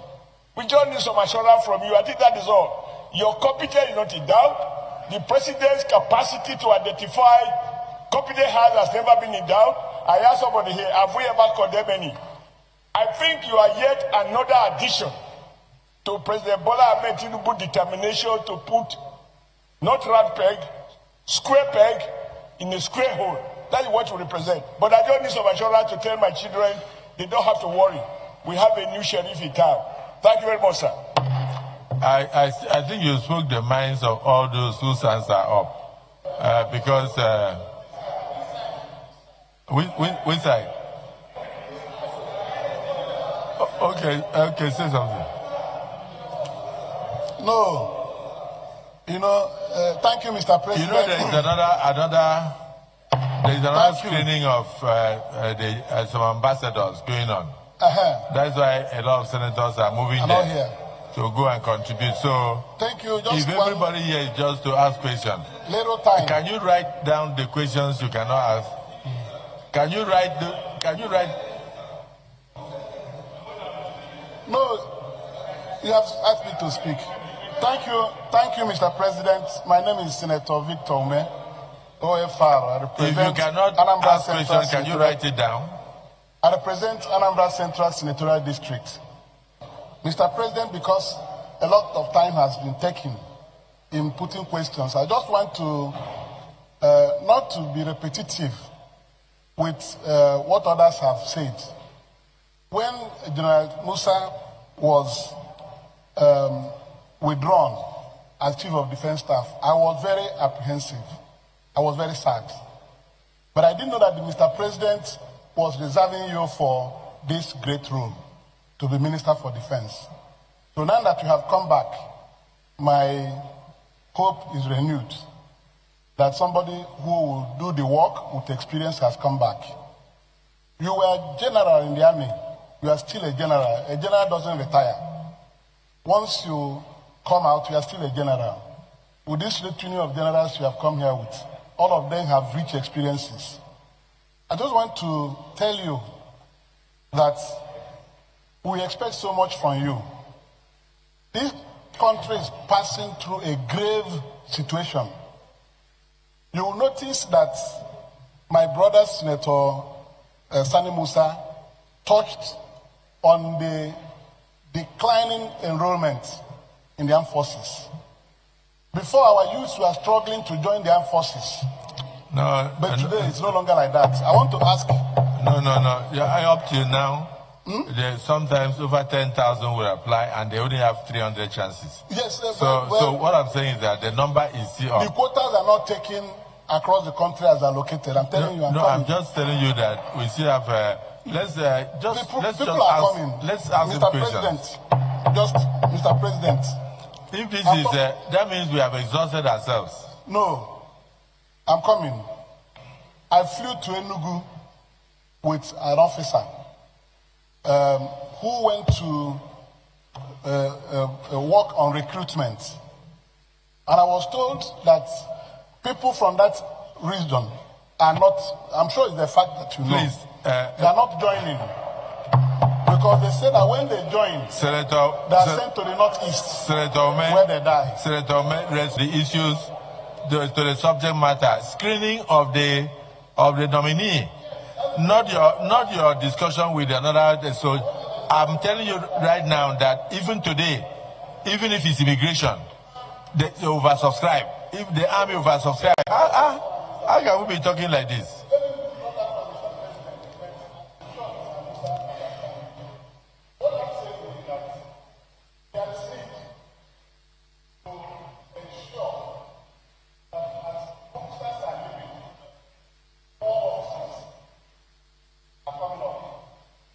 You don't run short of people that will help you do this work.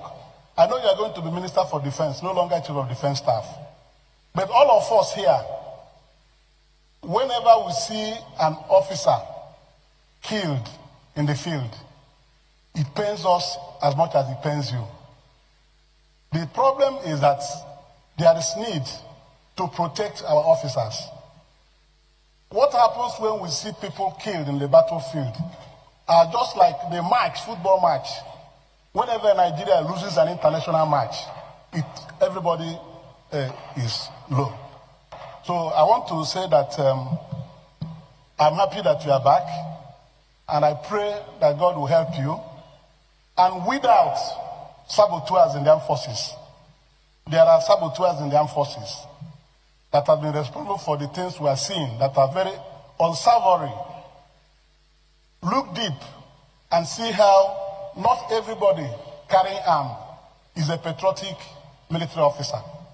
So that those who are against this country are weeded out, and those who are strong enough in patriotism are pushed forward. This is what I have to tell you. May God be with you. Thank you. Thank you. Thank you. In reality, we are through with the questions. Is there anybody who is opposed to the nominee, being cleared? Senator Plank. Different, sir. Unless it is different. Yes, very different, sir. If he talks, I talk. I don't want. We have had enough commendations. Okay, sir. Okay, President of the Senate, my colleagues, I subscribe to all the praises made to him. I just wanted him to make an observation that the uniqueness of his appointment, he should be encouraged to find a space and pray, because the type of ovation he's receiving with this appointment is unprecedented. I represent Pangshin, Mangu, Kanke, and Kanam. And it's a domain he knows very well. With his appointment yesterday, drums were rolling. A clergy, both Islam and Muslims in my state, are happy with his appointment. Expectations on you are very, very high. Sir, with my stay in this Senate for the past two years, I've never seen where the Senates are on the same line on appointment like your own. From the DSP to the Senate President to the Senate President former, and all of us, independent of constituency, independent of religion, and our elders, on you, needs you to go on a prayer. Sir, the last question I wanted to tell you about my own place is, there is a tiny defeat. Even when there is peace, there is a tiny defeat when people can no longer go to their farmland. Yet nobody is occupying the farm. But for anybody who goes, does not come back home. And people who cannot go back to their homes, what effort? I wish you can't answer that. But can you look at that sector? Because when people cannot go to their farm, it's like a defeat. But if people can get back to their farms, it's like it is over. I pray that you observe that. Sir, we're highly pleased. And we'll join you in prayers. Because your success is our success. What the president has done, we feel he has touched us at the right place. So may God Almighty grant you success. Thank you. Tumba Benga Daniels, distinguished senator. Thank you, our president. I'm Senator Benga Daniel, representing Ogun East, and I'm the chairman of the Senate Committee for the Navy. I won't spend more than 1 minute, just 3 quick questions. The first one is on the definition of terrorism and banditry. I'm aware that the armed forces have been armed strong in recent times because they have not been able to deploy fully, because there are arguments about whether we are dealing with terrorism or banditry. And I'm sure if we all agree there is just a thin line between the two and allow the armed forces to deal with terrorism, we'll get better results. My second question is very simple as well. Now that we are debating on the propriety of having community-based police, state police, etc., I want to know the position of the incoming minister, what he thinks about community policing and state police. And finally, it's just a short advice that the country having waited for so long, I will advise him to set for himself a 100-day action plan, so that in 100 days, you can come back here and say, the battle has been won. Once again, congratulations in advance. Lalong. Thank you, Mr. President. My distinguished colleagues, Simon Lalong, representing the good people of Plateau South. Mr. President, while others were saying they work with General Musa, or they know him, for me, I live with General Musa before retirement and out of retirement. It's interesting, Mr. President, that is from Jos that he was met. He lives in Jos, and he was. Don't forget about being born in Sokoto. That he was met the Chief of Defense Staff. When he retired as Chief of Defense Staff, he was in Jos. Very lucky at a prayer. 2 days after, he was recalled from Jos as the Minister of Defense. So I know him as a fine army officer, and I know him as a fine civilian. As a fine civilian, because he's a great golfer, and we play a lot of golf with him. When you see him in the armed forces, it's wonderful. but as a civilian on the golf course, he looks as a civilian. That will take me to one portion, because shortly before he left the army, I followed keenly when he gave an order, and I think that order was unjust. That order was one of the orders that I believe was very, very firm and was leading to commitment. Because usually in the army, they will tell you that the army is not police.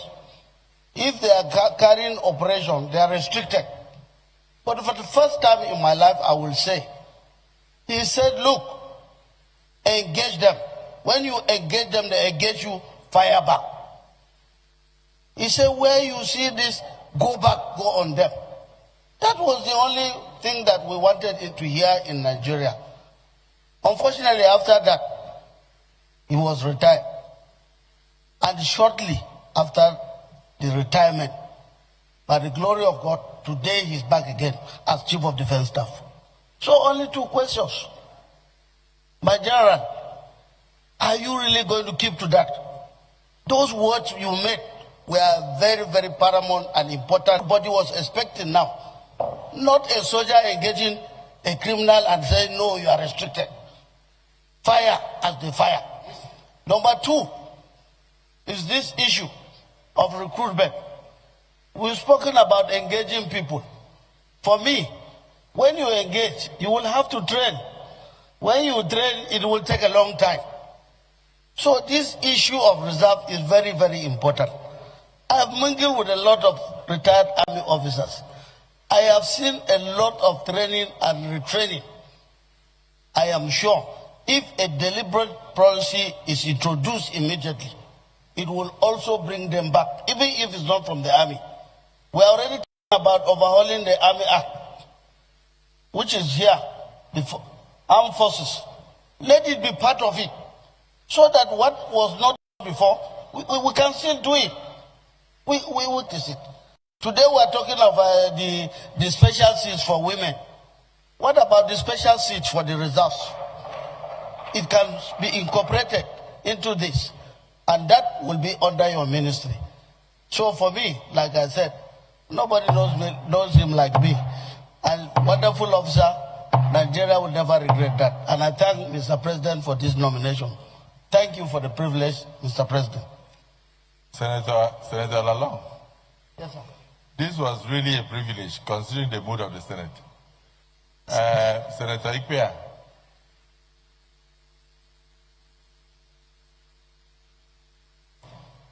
Mr. President, distinguished colleagues, my name is Senator Ikpea, representing the good people of Edo Central Senatorial District. At this junction, I want to join my colleagues to thank Mr. President for this noble cause, because we all know what we are going through. It's not happening only in the north. In my place in Ewato, Obiaja, Ewuhimi, and the rest, we no longer go to farms because of this banditry and kidnapping. I want to thank General Musa, retired. I know, we all know your strength. We all know who you are. We believe in you and we trust you. And you know you will not fail us. Most of you, I want to thank Mr. President, because the Renew Hope agenda of Nigeria is what we have to keep us going. Mr. President, I kick off the Renew Hope agenda of Nigeria. And to sustain that Renew Hope is to ensure that we deal with the real issues that concern Nigerians. We know, all of us know what it was before, and we know where we are today with the Renew Hope. The Renew Hope agenda have lift Nigeria up. We know what we are. We know the cost of things before. And the only way we can sustain this is when we have security. Then secondly, I want to beg that you also look at the being disciplines in the military. Because we pass through the road every day. We know what happens along the road every day. But when there's no discipline in the society, and mostly the army, which we believe that the strength of Nigerians, which believe that the hope of Nigerians, you can see that if you go around, if possible, set up your task force set up a task force and check the military checkpoint. You will discover that every point they go, the tanker driver pass, they collect a diesel from them. Not only them, including other military, other paramilitary. They collect diesel from them. It's an insult to our nation. It's an insult to our name. It's an insult to Nigerians. They do these things, and so I want you to also look at the indiscipline. If discipline is not looked at, it also affects Nigerians. These are my few points. I want to thank you for this opportunity. God bless you. Senator Ekong Samson. Thank you, Mr. President. My name is Ekong Samson. I represent the home front, Akwa Ibom South. Let me commend Mr. President for sending the nominee to us. Like football, he has brought us together. One can say that beyond football, one issue that has brought Nigerians together is the nomination of Musa as Minister of Defense in this country. I represent a littoral state, a maritime territory, and my question, predictably, centers on what steps the nominee will take to strengthen security in our maritime areas, at our littoral areas. What steps that he will take. And then, the nominee has spoken very well about the need for policy and collaboration.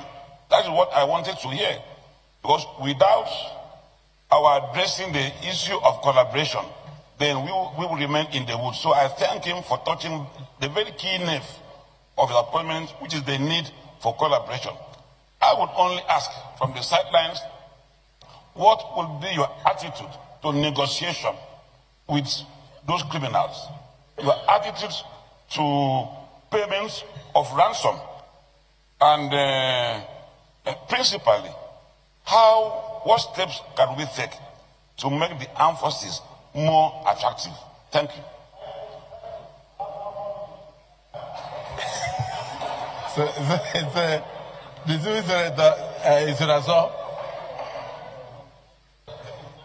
I said 1 minute, I didn't say 1 more minute.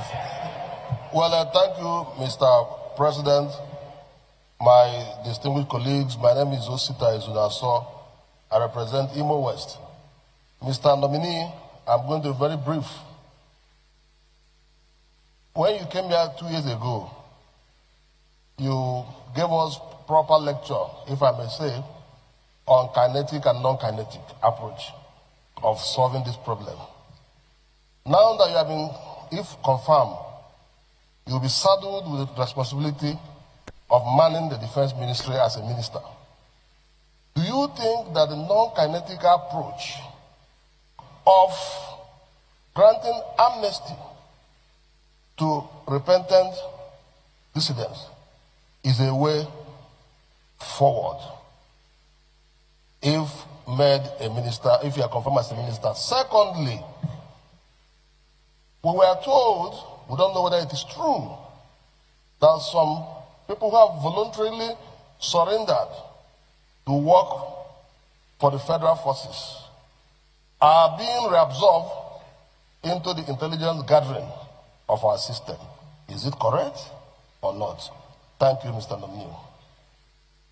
Senator Anthony Ani. Thank you, Mr. President. My name is Senator Professor Anthony Ani. I speak on behalf of Ebonyi South. Thank you for the privilege. In my place, they say he who laughs last, laughs longest. Now, security, we all know, is of much concern. Any question for the nominee? I'm coming, sir. Just let me finish the statement. I put addendum. You are going into a lecture? No, not lecture this time. So it's of very much concern. Now, the basic question I want to ask, there are two of them. Now, would you, General Musa, I hope you would know the difference between your office now as a minister and your previous office as a defense, chief of defense staff. If he doesn't know, you can go and teach him. Secondly, Secondly, I want to advise that his job should be such that he works in very close synergy with all these. Are you the president? Chiefs, are you the person who all appointed the him? chief of The person who appointed him will advise him. in the sense that if there is no harmony between them, there is bound to be misfortunes along the way. Point of order. So, Order 52A. A senator at all time must confine his observation to the subject under discussion and may not introduce matter irrelevant thereto. Professor Annie, you are asked to ask questions, not to give lecture, as whether he knows the difference between his office, the new office going to occupy his former office. No, not lecture. Ask him question. And so submit. The question is, that brings me to... Point of order is sustained. Senator Annie, that is why it's not good to speak for the sake of speaking. So your time is gone. Senator Yaradua. Thank you, Mr. President, my distinguished colleagues. I am Abdulaziz Musa Radua, representing Katsina Central. Use your campaign voice. I'm Abdulaziz Musa Radua, representing the good people of Katsina Central. Thank you, Mr. President, and my distinguished colleagues. I want to join my colleagues in thanking Mr. President for this nomination. And mine is not to waste time. It's just to thank my colleagues for all they have said and the encomiums, they have showered on the nominee, whom everybody knows has done well as the Chief of Defense Staff. I want to lend my voice to call still on the need to empower the armed forces, especially now that we have this insecurity that has escalated in the nation. You have come just at the right time, and I believe by the grace of God, you will do very well based on your past performances. So I want to pray that God in His infinite mercy should guide you and protect you and give you the wisdom and strength to ensure the defense and security of this nation. Thank you, Mr. President. Thank you.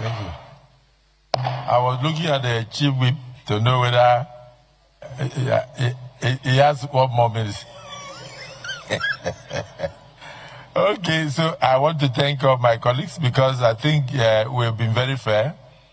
The screening of ambassadors is ongoing, so some of you have been going there and coming back, and I thank you for your patience and all your contributions. The nominee, you see why I told you to sit down?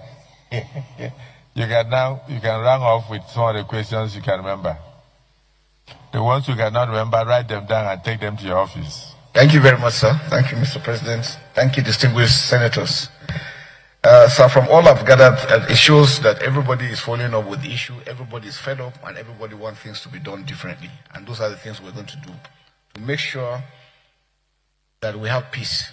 Like Senator Shomole mentioned, we will win, working together as a team. Let me start from bottom up, sir. Starting with Senator Yaradua, thank you very much for the commendation and to assure you you're fully committed. We're going to work together as a team, together from the ministry, with the National Assembly, with the members of the armed forces and other security agencies. All NDAs have roles to play for us to achieve success. Nobody can do it alone. I think that's the most important thing. The difference between the CDS office and the minister's office interlinked, supporting each other, giving them all the necessary support for them to be able to carry out their task. Whatever it is we're looking from the outside as they're operating, we're also providing all the necessary, meeting all the NGOs and everybody, making sure it works. Working with them closely, that is taking. There is no way that we we can achieve anything without working as a team. Even when I was CDS, I tried to harmonize all the services to remove all the rancor we used to have before. And now we'll make that very, very important. I think one area that we're going to look at constitutionally is to look at the powers given to the service chiefs, the CDS, ministry. There are a lot of lacunas, there are a lot of gaps that I think is affecting our operations. And I think that is very critical. We must be able to get the service chiefs with their responsibility, the CDS responsibility, and then the ministry. Observing what is being done, following up so that we can make sure that the work, the synergy is seamless. There seem to be still some areas that is meditating against our work. I think those are issues we're going to come. I think what we'll do again, sir, is taking over. I'm going to sit down with all stakeholders. That's what we did in Maiduguri that gave us the success we did. We must make everybody understand the roles they have to play. And in doing that, once we do that and everybody's on board, it makes it a lot easier. So to say in Maiduguri, we had meetings with motor park, markets, commercial drivers, everybody. And when they came on board, that's when we had success. And that's why we need to really replicate, going down to make sure that everybody has a responsibility. It is not when you see something, you keep quiet saying it is not your responsibility. No. The armed forces, the security forces are not going to be everywhere. So it's important that we also work together. So Senator Anye will assure you that we're going to work closely with the service chiefs. There won't be any issues together, and including other security agencies. On the issue of the reabsorbment of the surrendees, that is not happening. We have a system that we monitor who and who we're recruiting into service. We work together with the intelligence system, the military intelligence, the DSS and all this. They still go back to check all those ones we're recruiting based on the data they're bringing. But sir, I think I must mention this, which I've done severally. There are countries, if we look at first world countries, where are they succeeding? They've been able to put some basic things in place. Something as simple as a database for all citizens. So I think that's one area that we need to be, so that we can also assist the security forces. And even developmentally, we need to know the number of people in particular areas so that we can know whether we have markets or schools or hospitals in those areas. I think it's important that we must have a comprehensive database. And not the database that immigration will be having, quarantine will be having, police is having something. No, we need a unified one that will be able to carry, so that when you commit a crime, it's easier to track you. It's easier to trace. That aspect that people can easily commit one crime in Sokoto and run to Maiduguri and go and stay, or run to Kano or somewhere and nobody knows them, makes it a lot easier for them. There are countries where you commit one offense, even your bank account is closed. Your ATM cannot work. Now with ICT, we can do a lot. So I think it's important at this stage for us to start looking at how we can link up all those data together to have a unified one that will assist us in doing this. The kinetic and non-kinetic, like is mentioned rightly, sir, the kinetic effort is about 25-30%. It cannot win totally. It will give you the leverage. But sir, are we addressing those aspects that got us to where we are? Issues of good governance, poverty, illiteracy, all these aspects contribute to it. And that's why we said that the states need to do a lot. Local governments need to work. Sir, if our local governments are up and doing, the local government chairman will be dealing with the crime within their localities. And it will ease up these aspects. We need to have the police. We need to have the correctional system, and especially our legal system. So if the legal system is not proactive, and most of these crimes, especially terrorism, so in Saudi Arabia and Middle East countries, anything on terrorism, nobody jokes with it. Even your family members will disown you. Because they've made it in such a way that nobody is set free once you are charged on aspects of terrorism. So I think we need to also make it very, very punitive. The kidnapping issues, the way it's been treated in courts, you get somebody and cases are prolonged, doesn't make it well. So even the security forces, when you travel and you do all the efforts in making arrests, and nothing comes out of it. So those are the aspects I think that we need to do. The non-kinetic is very important, sir. Because if we're able to understand that when there's justice, fairness, and equity within the people, and they have a sense of belonging, you will see crime and criminality will go down. Why are we having the resurgence of criminality? We know towards the end of every year, there is always this upsurge. People want to make extra money in whatever it is they're doing. The Sahel is there. The world terrorism agent is increasing in its attacks all over the world. So it's not only Nigeria, because we are not isolated. And that's why we're having this pressure. What we need to do, sir, is working together as a team in addressing, making sure that we address them within Nigeria and do not give them any freeway, any aspects that they need to do. We must stop ransom payments. And in doing that, sir, even when ransoms are being paid, because people want to do that, we can track the money is being paid and where does the money come from. There is a lot you can do using the banking system that we can do these things and track those things backwards. The use of technology is very important. And like I said, sir, if we're able to have a database and every Nigerian has a number linked to everything you have electronic, we can monitor anything. I think that's areas that we need to look at and be able to address. Again, the issue of the maritime environment, very, very challenging environment that is there, again, linking with the border, especially Akwa Ibom to Cameroon and those other areas. We know there's a large increase. Normally, when the pressure is on in the south-south, they go back into issues of sea robbery and piracy and these issues on ground. Again, issues of cultism and all these things. Now, we make sure that our operations within those areas are enhanced using the Operation Delta Safe, expanding their reach. Initially, because those areas were a bit quiet, they didn't extend them. But now what we have done even before I left is we've extended operations within those areas to be able to address those maritime environments, to make sure that we stop these acts. Because there's issues of kidnapping coming from those areas. Collaboration, sir, is critical. No one individual can do this together. We must work. Sir, it says no to negotiation. There is no negotiation with any criminal. And I think that should be made very, very clear.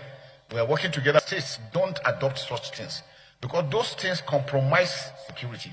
And to tell those that nobody, if you negotiate with them, they will never abide by it. It's just a moment. When they do that, they want to buy time to buy more arms, and then they were going to come. And we have seen it repeatedly. There are even localities that have done that. They still come after them. So, sir, it's a total ban on that, total ban on illegal mining, and all those other aspects that are bringing these things together. So I think we must be able to do that. Indiscipline in the military, sir, Senator Ipaya, we can assure you that we're going to address them totally. We're going to have independent patrol teams that will go and make sure that we do and do. And what we want to do again is to withdraw possibly all military men out of checkpoints and let the police and civil defense handle those aspects. Hungry man is an angry man. And so if people can't eat, you can imagine what will happen. So for us, I think protecting the farm, working with the civil defense that have the agro farmers, agro rangers is very important for us to continue to work together. For Senator Lalong, thank you very much, sir. We really appreciate you for the commendation, and we assure you that we're going to be very firm in all we are doing. Everywhere we make sure that recruitments are going to be thorough. And again, it brings you back to a database. So it makes it easier. If somebody comes for recruitment and has a number that you can check and see everything is telling you, it makes it a lot easier. We've seen countries having this for years, so I think it's high time we're able to do that. A lot of people now, because there is war, even the military, you find some people don't want to go to where there is conflict. They want to go to soft areas. It's normal for humans.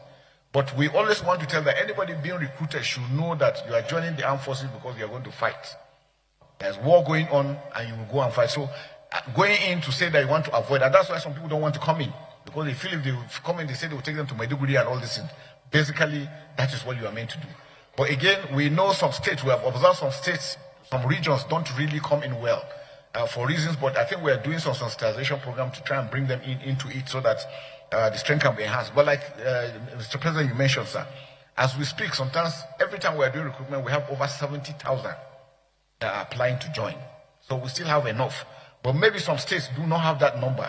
But again, we have a way of balancing because we want every Nigerian to be part of it, every Nigerian to take responsibility of what is going on ground. So we're following all those aspects and we don't want them to go down.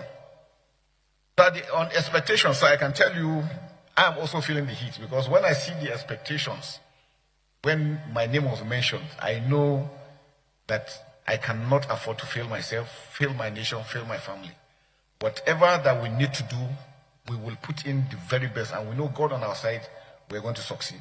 So it's important, sir, that we must continue to work together. And I assure Nigerians, I really appreciate the responses to the Senate, National Assembly as a whole, the entire Nigerians. Like I went to social media, I was shocked when I saw the response. And it shows that people are really committed in showing that Nigeria is peaceful.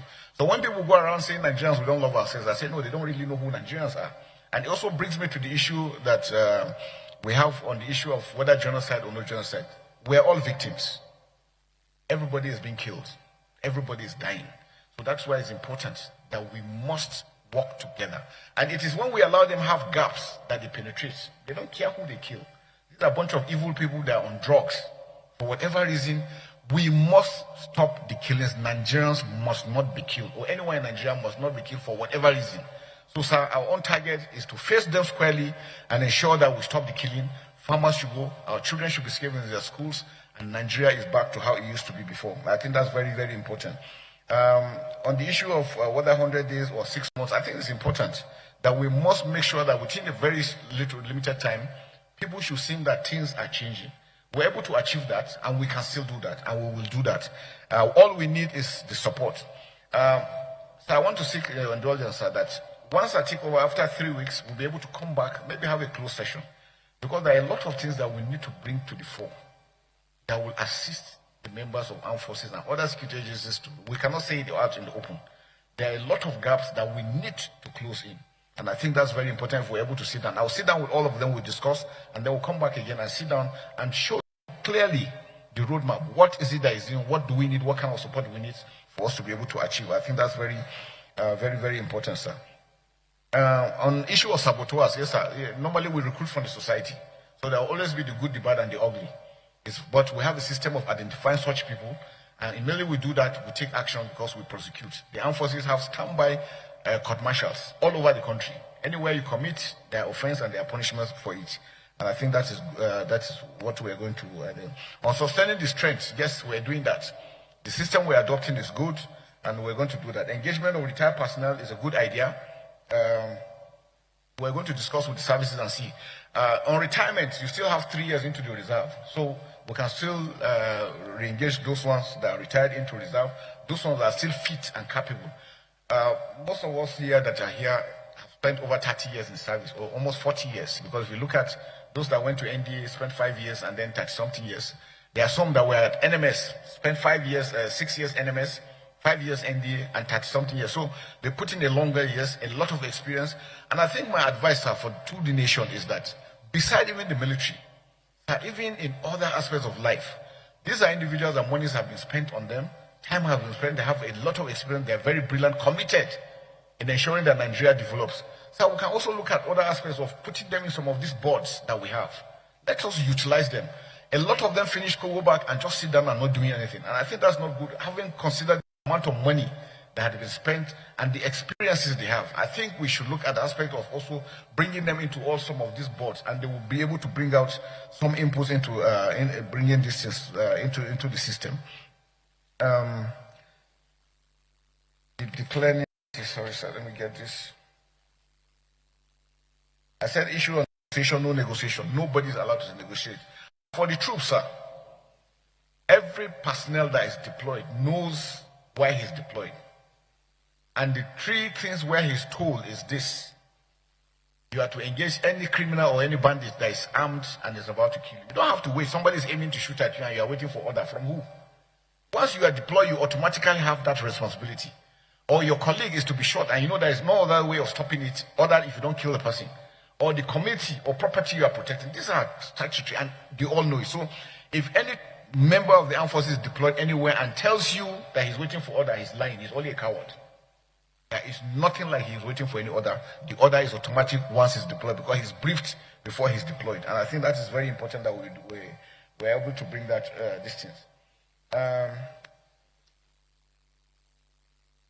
Like I said, the increase in terrorism and banditry, sir, end of the year, the times, over time, people have neglected so many things, and these are the things these are the results. So we must go back to those basics that will do that, working together with the communities, with the local government, with the state government, and the federal. Together, if we do that, we're going to look at and we're going to get good results. Whether National Guard or Reserve, then NYC using them, the issue of social media, sir, that's one big area we're having, is affecting the professionalism of the armed forces. And I think areas that we need to look at how we're going to address those things very well is very, very important. Funding issues, like it was mentioned, no country can have everything. So America's budget last year was about $800-something billion. And they produce the equipment. We don't produce this equipment. For everything we are buying, we buy using hard currency. A medium-range precision missile for a drone, sir, is $100,000. That is about 150 million naira. So once you fire one, 150 million has gone. Whether you hit target or you don't hit target. A ship, the medium range ship will take up to probably 33,000 liters of fuel, 10 tankers. In 5-6 hours, fuel is finished. So you can imagine that defense is expensive. And that's why it's important for us to see that we can fund. And we can do government to government.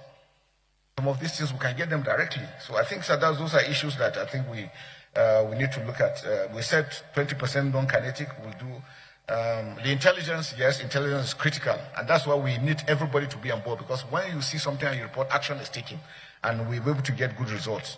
Again, and the Senate especially.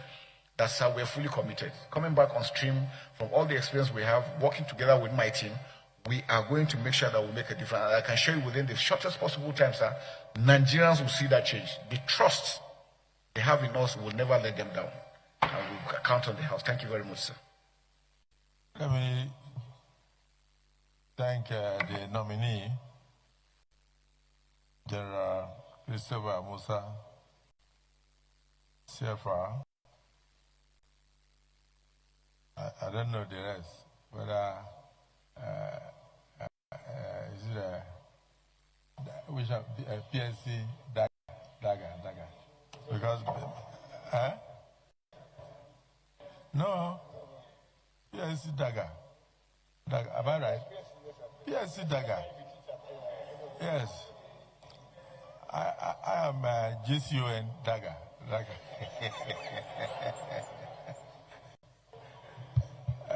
Let me say that today's exercise has been a very serious one. And I want to thank the distinguished senators. There is a meeting of North Central going on. There is also a meeting of Northeast going on. There is also a meeting of Southwest going on. There is also a meeting of the committee led by Senator Bello on foreign affairs screening the presidential nominees for ambassadorial appointment. These were things that were prefixed, General, before you came. But in spite of how crowded today was, we felt there was need to take you so you can go and join your colleagues to begin to map out the right policies to keep Nigeria safer. And you have observed that there is a lot of expectation of all Nigerians across the board, including Mr. President, who nominated you. It's because of your personal and your record. And I've not seen any nominee in the Nigerian Senate spend so many hours answering questions from senators since 1999. I think you are the first. So you have set the record. I have some senators here who insist that when they take the floor to speak, I should not stop them. That's why in the United States, some senators speak for 24 hours. So in your own case, I decided to make sure that everybody had an opportunity to ask you a question because we are all concerned about the security of the nation. The good part of it, but he answered your question. He answered, he mentioned you specifically, he said Senator Ani, and he answered the question. You didn't finish everything you wanted to say, but at least you said a few things, and we picked those few things. So, Senator Ani, if you have any other thing, please put it in writing, give him as he's leaving. He will address them. So, I want to thank all my colleagues for their contributions. To assure you also that there is what we call verbatim reporting. The moment this microphone is pressed, everything you say, even when you sneeze, is recorded. So we have everything on record, including those who contributed and left, and those who came back to contribute, including every single thing you've said. In fact, let me even tell you, we are even recording the things you are thinking in your mind now. That is how digital we are. So we are up to in our offices. We'll review everything you have said here today and what you intend to do.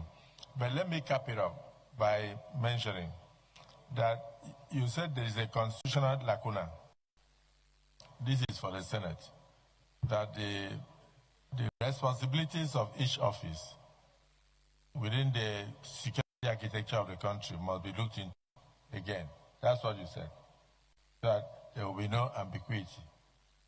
And in order to ensure that there is a single office that acts as an impediment to success, we noted that very, very seriously.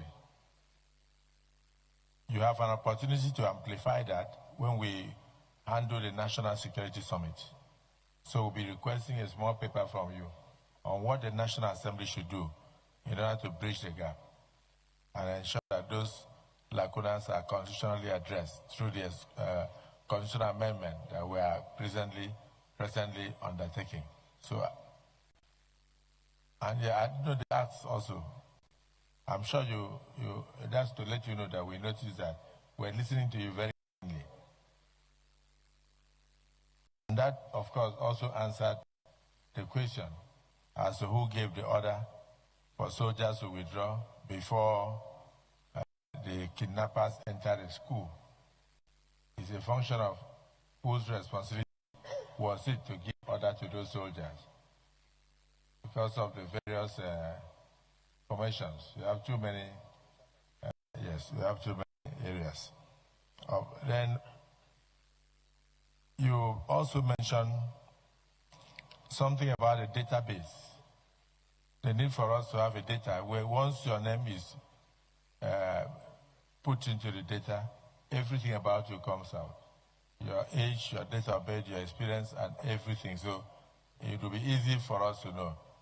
It will even have up to even your habits, whether you're a golfer, whether you're a footballer, whether you're a smoker, everything should come out. And then that will enable you to know whether such a person is fit for the responsibility you want to give the person. Your health status should also will also be reflected in that database. Then we want to urge you, as soon as you take over, visit the defense industries. We would like a situation whereby we don't import everything, including bullets. Nigeria should at least be able to make bullets if we cannot make intercontinental ballistic missiles. And we have noted the aspect of the fact that once you fire one single rocket or so, you are burnt 150 million. So by the time you go into salvos and firing well over 20, 30, 50, you are burning billions, and we may not have all those monies. So we are working on difficult circumstances because of paucity of funds. But we'll do our best to ensure that we support you. Senator Lalong, the meeting of North Central is not here. So Senator Odende can follow you and you go there so that you can continue. Let the Senate finish what we are doing.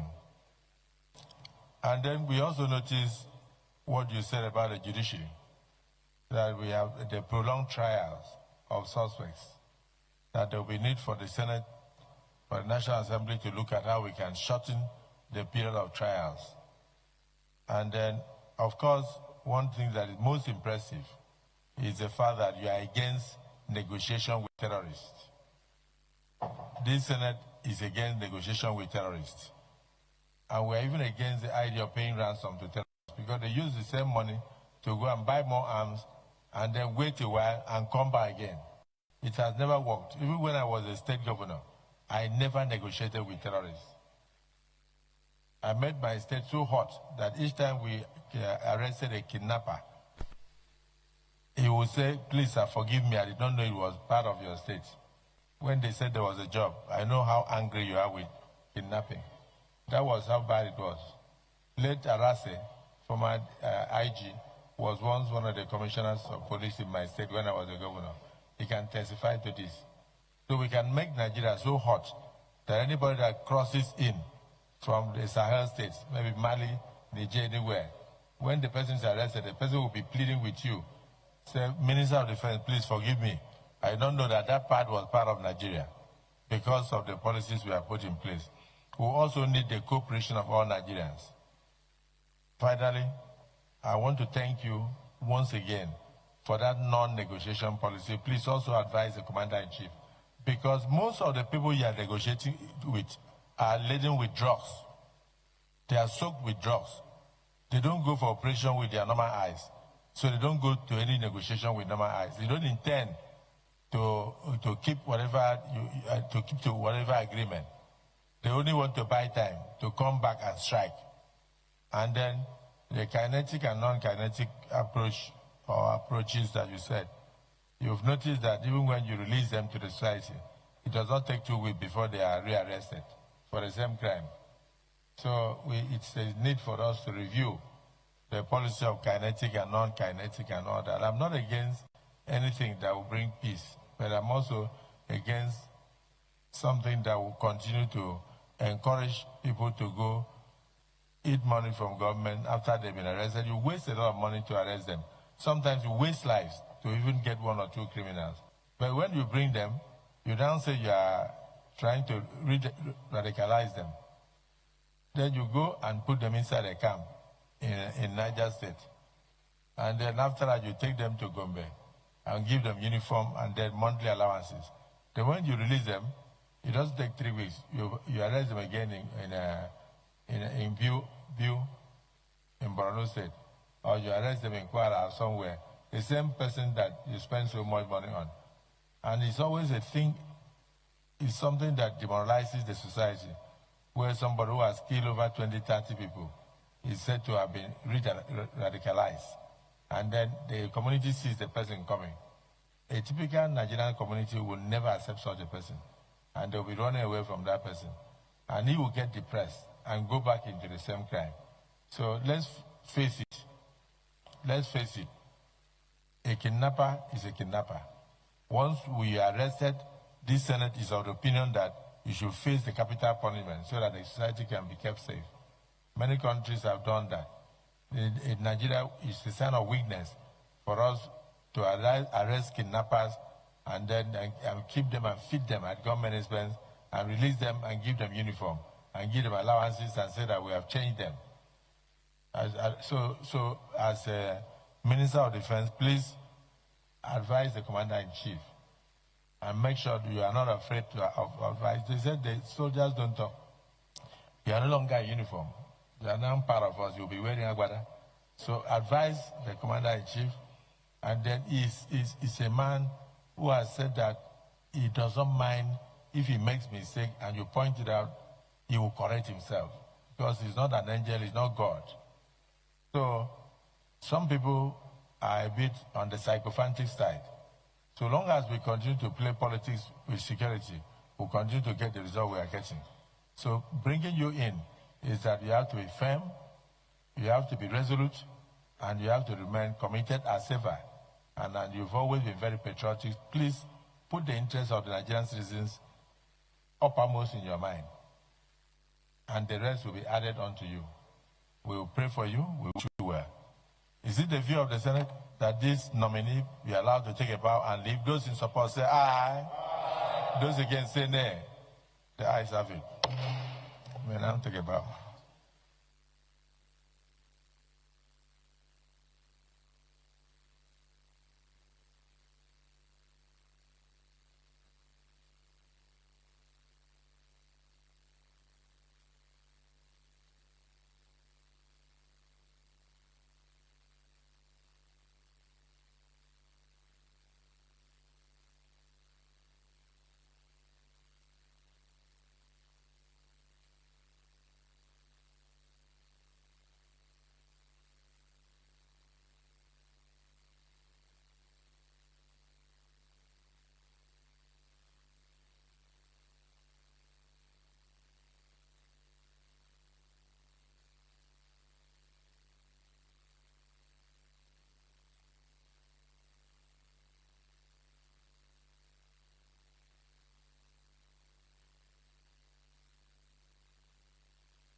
Chief Whip, please call Senator Plank and the rest of them to return to their seat. Senator Shumole, all of them.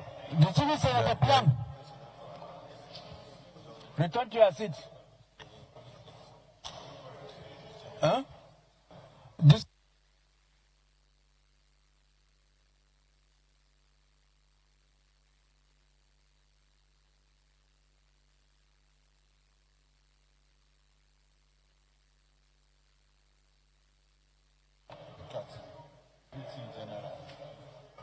Oh, he's also there. All right. The confirmation screening has just been concluded, and the ministerial nominee, General Christopher Wabin Musa, is here with us. So, sir, congratulations as we await the decision of the Senate on the confirmation hearing. Thank you very much, yes. Now, it's been like 4 or 5 hours of marathon screening. Yeah. Tell us your feelings and what comments you have for Nigerians at this point in time. Firstly, let me just thank Mr. President for this opportunity for me to be presented today.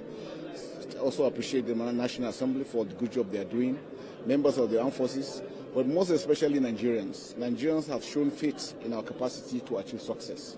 I want to assure them that whatever it takes for us to do that, we are going to work round the clock to ensure Nigeria is safe and secured.